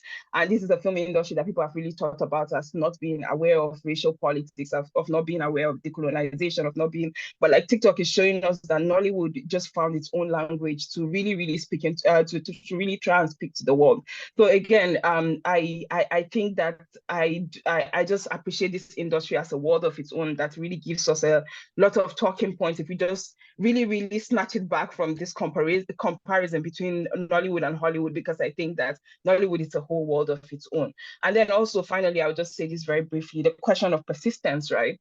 And I think that this industry is not given enough credit in the sense that Nollywood, even at the level of Hollywood, I think Michael was talking about this earlier, about the fact that, like, he would rather pay money to go see a particular imported film than our films, because of the kind of gap in terms of like the technical growth or whatever. But like, I think that when we consider Nollywood, you think about Nollywood films that first got into the cinema. You think about Jetta Matters, The Amazing Grace. You think about Ije. I think that we've come a long way from a place where we're not even allowed to showcase our films in the cinema to this present moment when the number one films, you look at Film One when they released the list of highest grossing films in Nigeria, and all of the films are Nollywood films. As far back as 2007, that was not happening. So there's a constant resistance, there's a constant persistence that is going on with the filmmakers. There's a constant fight to assert ourselves in a lot of ways that I hope that, like, just generally we continue to acknowledge when we think about Nollywood as a film industry, as a site of a contest in a lot of different ways. I want to cite Stuart Hall, but I'll just leave it there to say that Nollywood in itself has gone through a lot of changes that I think it's worth celebrating and really considering as an industry that, tells us a lot about itself just by looking at it as its own thing. Wow, thank you. Rejoice is like, she's literally on the hot seat to defend Nollywood. She's not here to talk to you people. She's here to like give it straight. Thank you so much. Thank you. This has been a wonderful session. I'm sorry we went over, but this was necessary, both because we're talking about different sectors. I hope you enjoyed it. I enjoyed every bit of it. Right from the part animation, the convergences with Asia and all of that, to the part that rejoiced everything she said about convergences with African Francophone and other places, to the definition of Nigerian storytelling, and to how Olajide beautifully talked about social media and its literary qualities or not, everything. I shared some recommendations, you can see, like of some of the things that were said. I'll keep updating it. I'll listen to this again and try to update it. The link is there. So please go back to it at your free time and you can see everything, the questions that were asked, in case the questions interest you, and you can also see the recommendations. Right now I'm turning, I've said too much, I've talked too much. I would like you to ask your questions. There's some questions already on the in the chat box, and I see them being answered by people. Emmanuel, you said you had something to say on digital storytelling, and then you have some questions to ask. I will hand it over to you. Karina has raised up her hand, and then I would like Professor Ney to say something before he actually leaves. Do you intend to leave now, sir? Another 10 minutes? Another 10 minutes. Please, let's keep our questions short. We might not necessarily get to answer them, like really answer them, but it's necessary for us to keep thinking about this thing. Yeah, so Emmanuel first, because I said she would say something, and I'll let Nii go, Professor Nii go, then Karina. That's how it's going to be. And if you have questions, you can put it in the chat box and we can engage in the chat box as well. Thank you. And while you're thinking about your questions, if you have recommendations for things we should actually be looking at as well regarding social media literature, Nollywood, and comic aesthetics, mention those examples clearly. We'll put them for the store, so look at them. Yeah, Emmanuel, over to you. Thank you so much, Oluwa Fumilayo, right? Okay, it's been an engaging and an informative section. I'm happy that I made it to this meeting. So I would like to stand on existing protocol, and my own angle to this concept of storytelling is just the fact that it's both entertaining and it's historical, right? So when we talk of entertainment,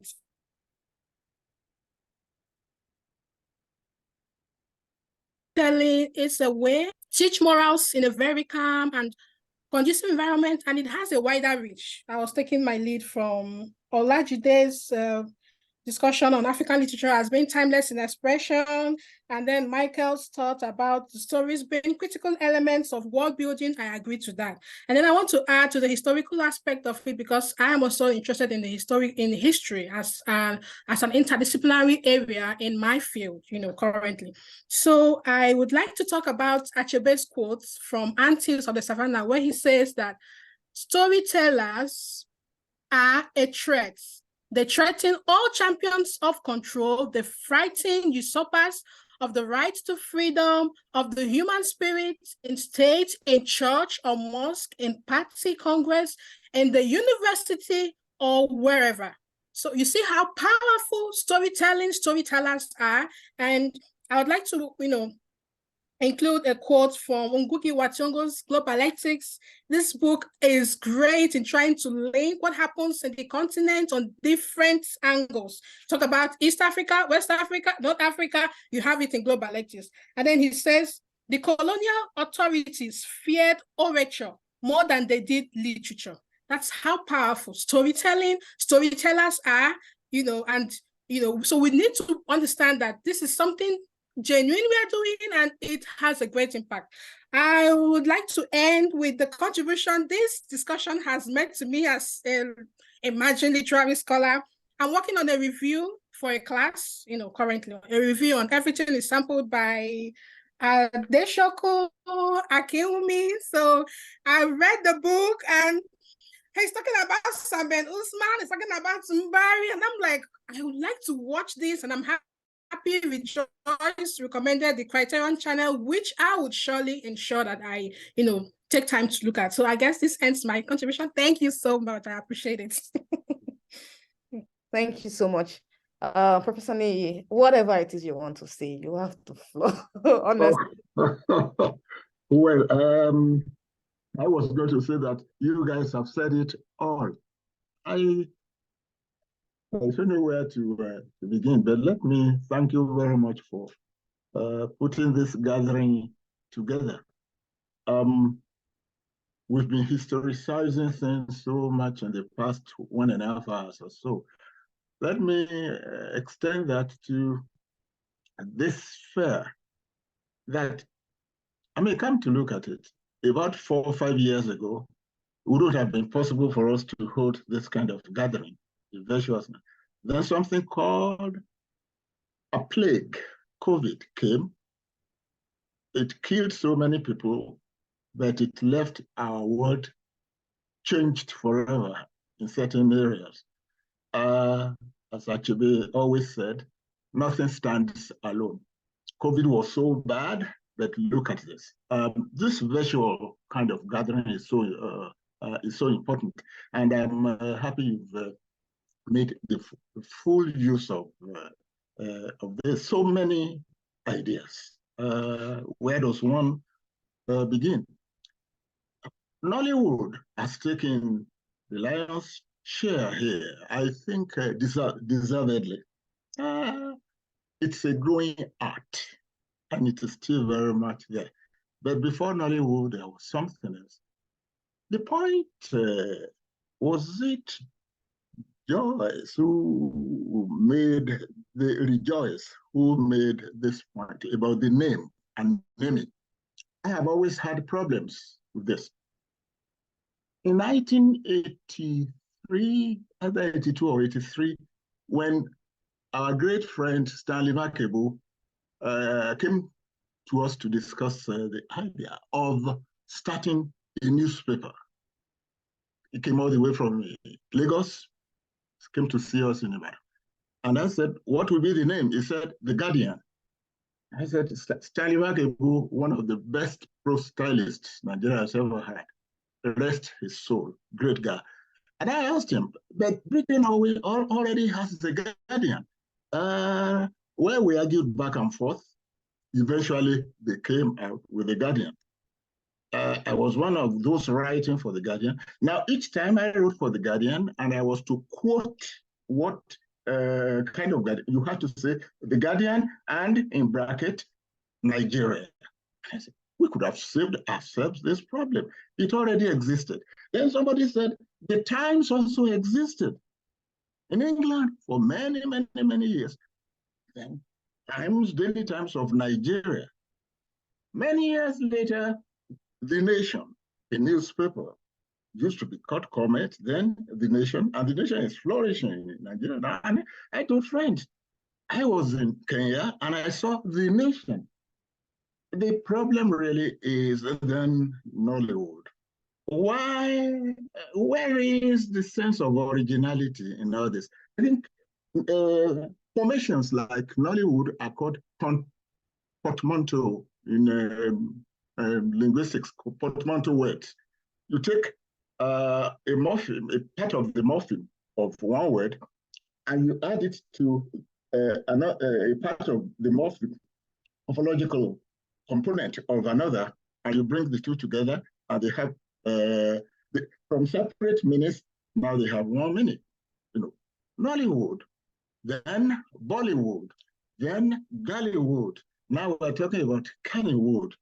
I mean, there is something. What about the mimic mentality here that has always worried me about us? There was Hollywood, and that is why the wood kind of thing is coming.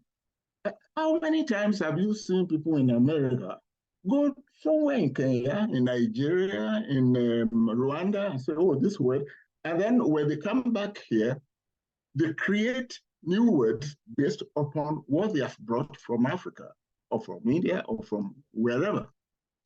Why is it that it is we who have to borrow all the time? We borrow, we adapt, we do all kinds of things. But Nollywood is there, the name matters. We knew the Nigerian cinematic system before it had the name. In fact, I remember 1958, I was in elementary school, and our teacher said it was called cinema. Cinema was coming. It was an American movie, silent. You know, John Wayne was the hero as usual. But there was a man who was very close to the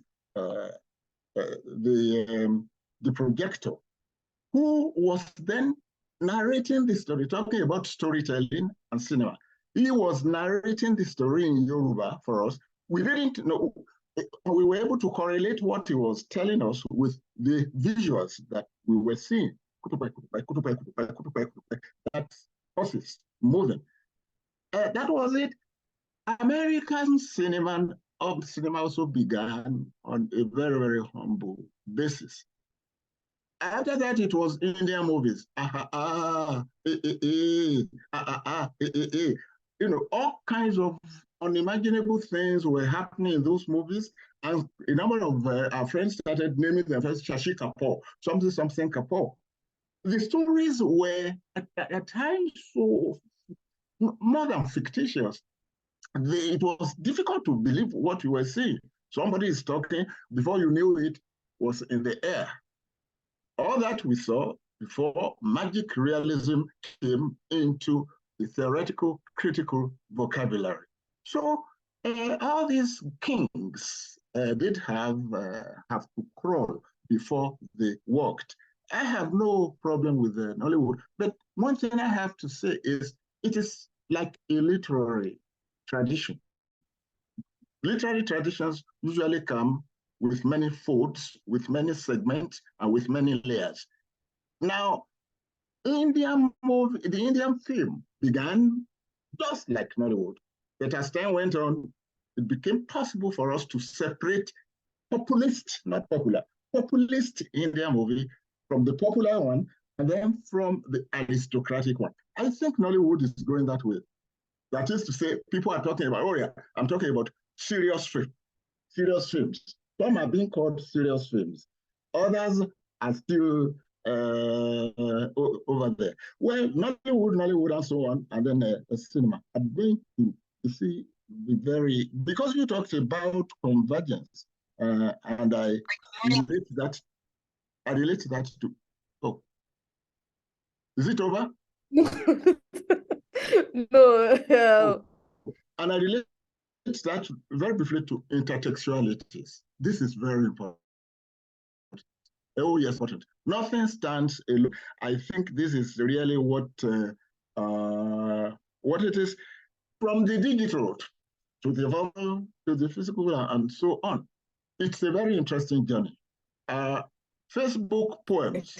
There are poems I call Facebook poems, and when I teach, I'm teaching a collection, and I tell, from the way this poem sounds or looks, can you really guess what would have been it? Do a kind of archaeology of it.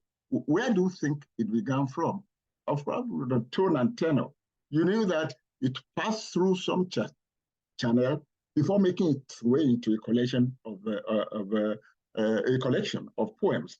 Now, Facebook poems, they are poems, quite all right. They are different kinds of poems because they pass through the like, unlike, friend, unfriend, and all these other things that come with Facebook.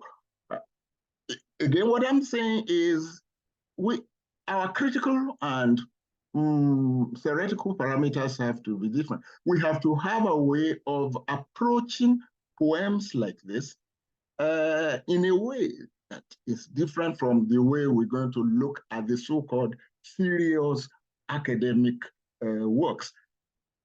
Our market is so wide, and the platform is also there to accommodate all this. Yes, debate by Michael, yes, that's Mr. Oshidoro, about yes, the unending interplay between the real and the unreal, between the natural and the supernatural, and how all these things come together when we're talking about popular culture and popular literature. And thank you for mentioning words, the building block. That came to my mind when I was working on the word is an egg. The word, yes, is how without that, without the word, there would be no story. I was really fascinated by Bolaji's rather confident, self-assertive statement. I am a storyteller and I'm a filmmaker. Yes, I'm a storyteller and I'm a filmmaker. And the point you made about Osman Sembène is important here. Osman Sembène is as African as they go. In fact, before looking at his movies, let's look at his movies, at his novels. You know, God's Bit of Wood and so on and so forth. I talked to him a couple of times. He was deliberately so because he wanted something really African. Authenticity, they called it in Senegal in those days. So all these things began there.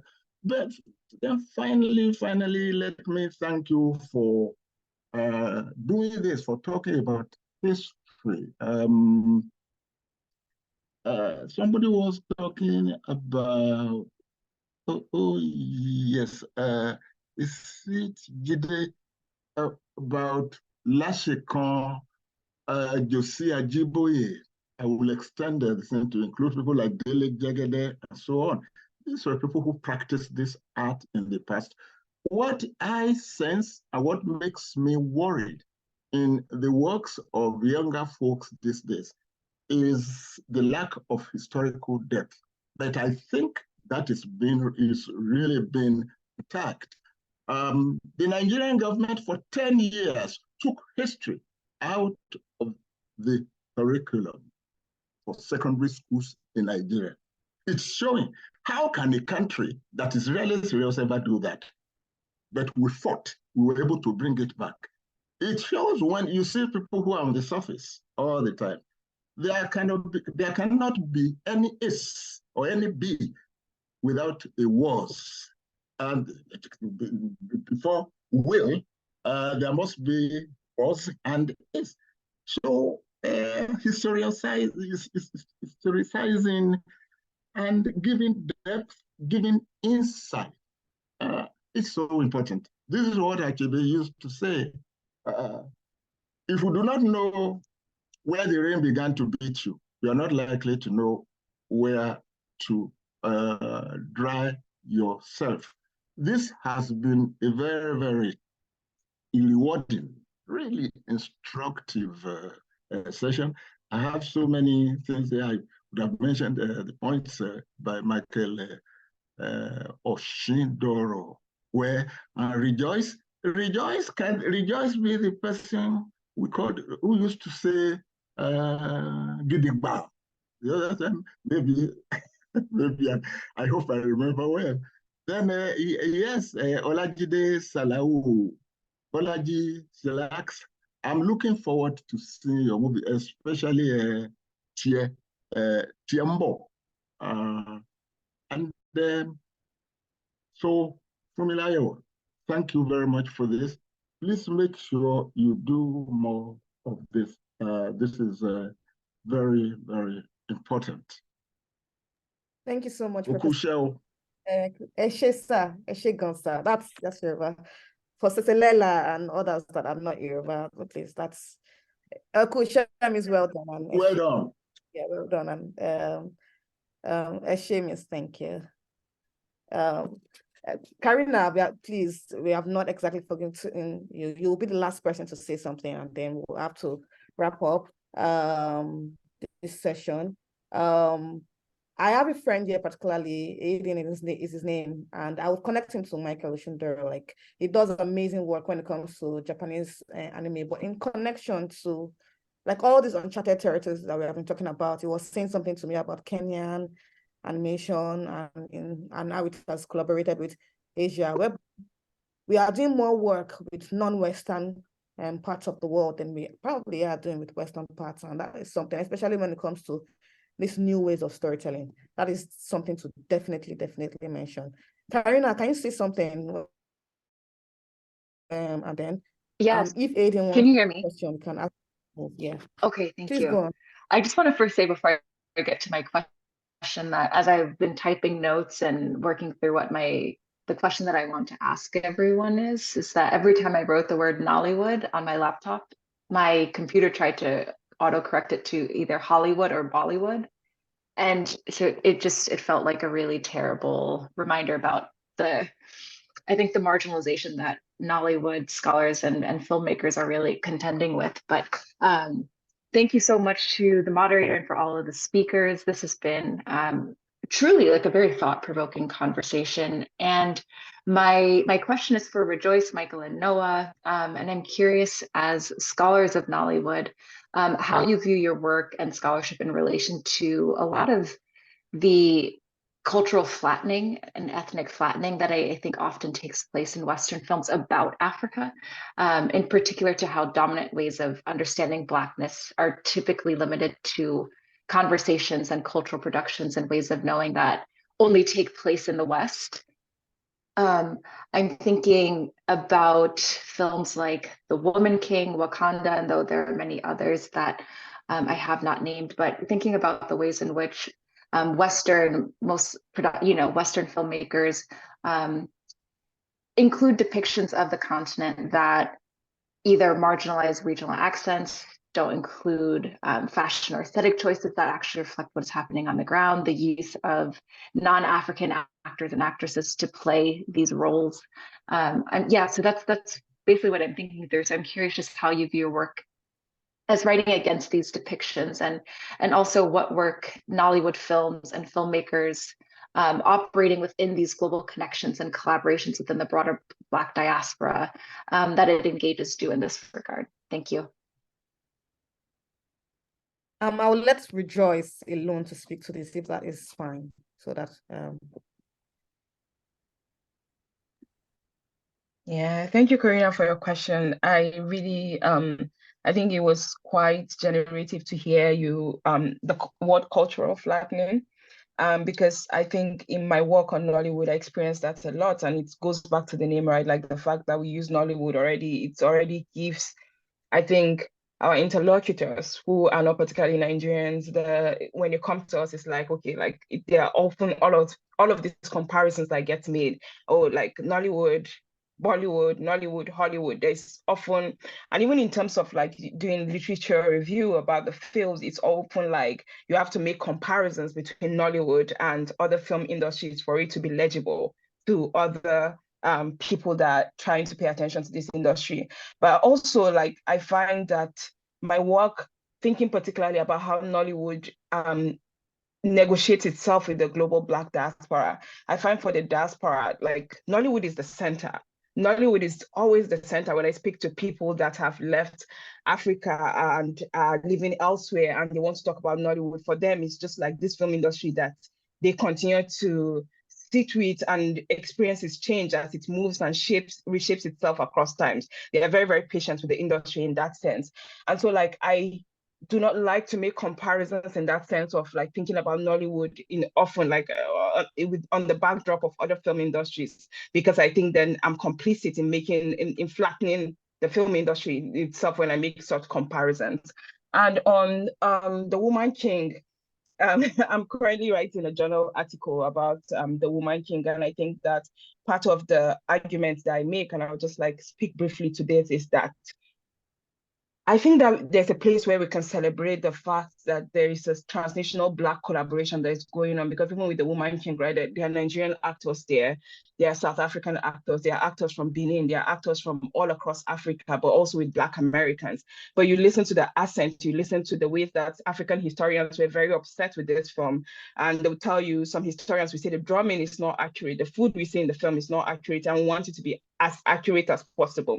And for me, I do not like to think about the question of authenticity when it comes to cinema, because like it's also, we have to start like, what does authentic even mean in this day and time? What does, like, you know, because all of us, like, I think we're in a conflict, we live in a world where we're a confluence of many things that, like, you know, when we start to ask the question of authenticity, it also just flattens who we are.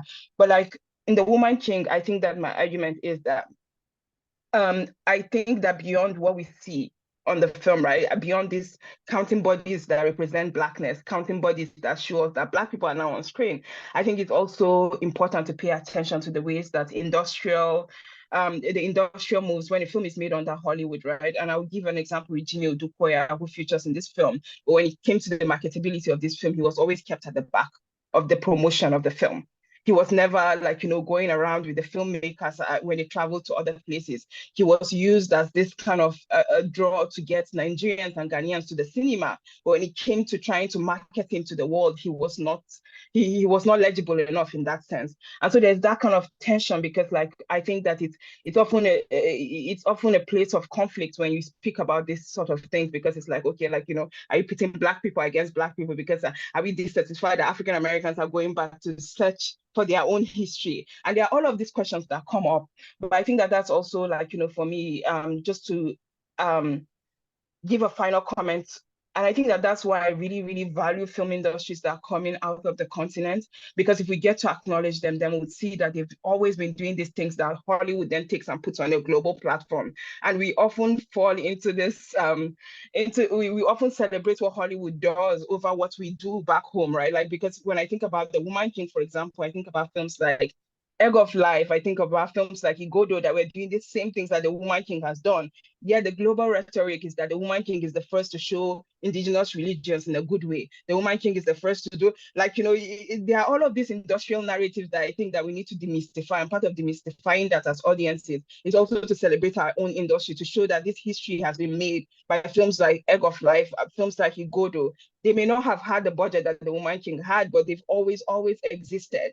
And I think that there's a place for us as scholars and as audiences that really love this industry to sort of showcase that in the ways that we speak about this industry, rather than try to, like, you know, evade our own history and then like give the credit to Hollywood, because The Woman King is definitely not the first film, as many people have said, to show like Black women in such power roles. Nollywood has always been doing that.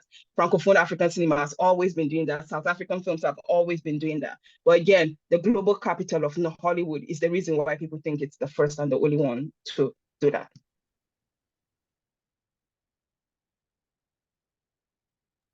Wow, thank you so much. Okay, now we have to end. We have to really leave. So I'm not going to make any rejoinder, make any commentary on what has been said, although that was like a powerful take on Karina's question. And I know there are many more people we thought, at least commentary things to put forward.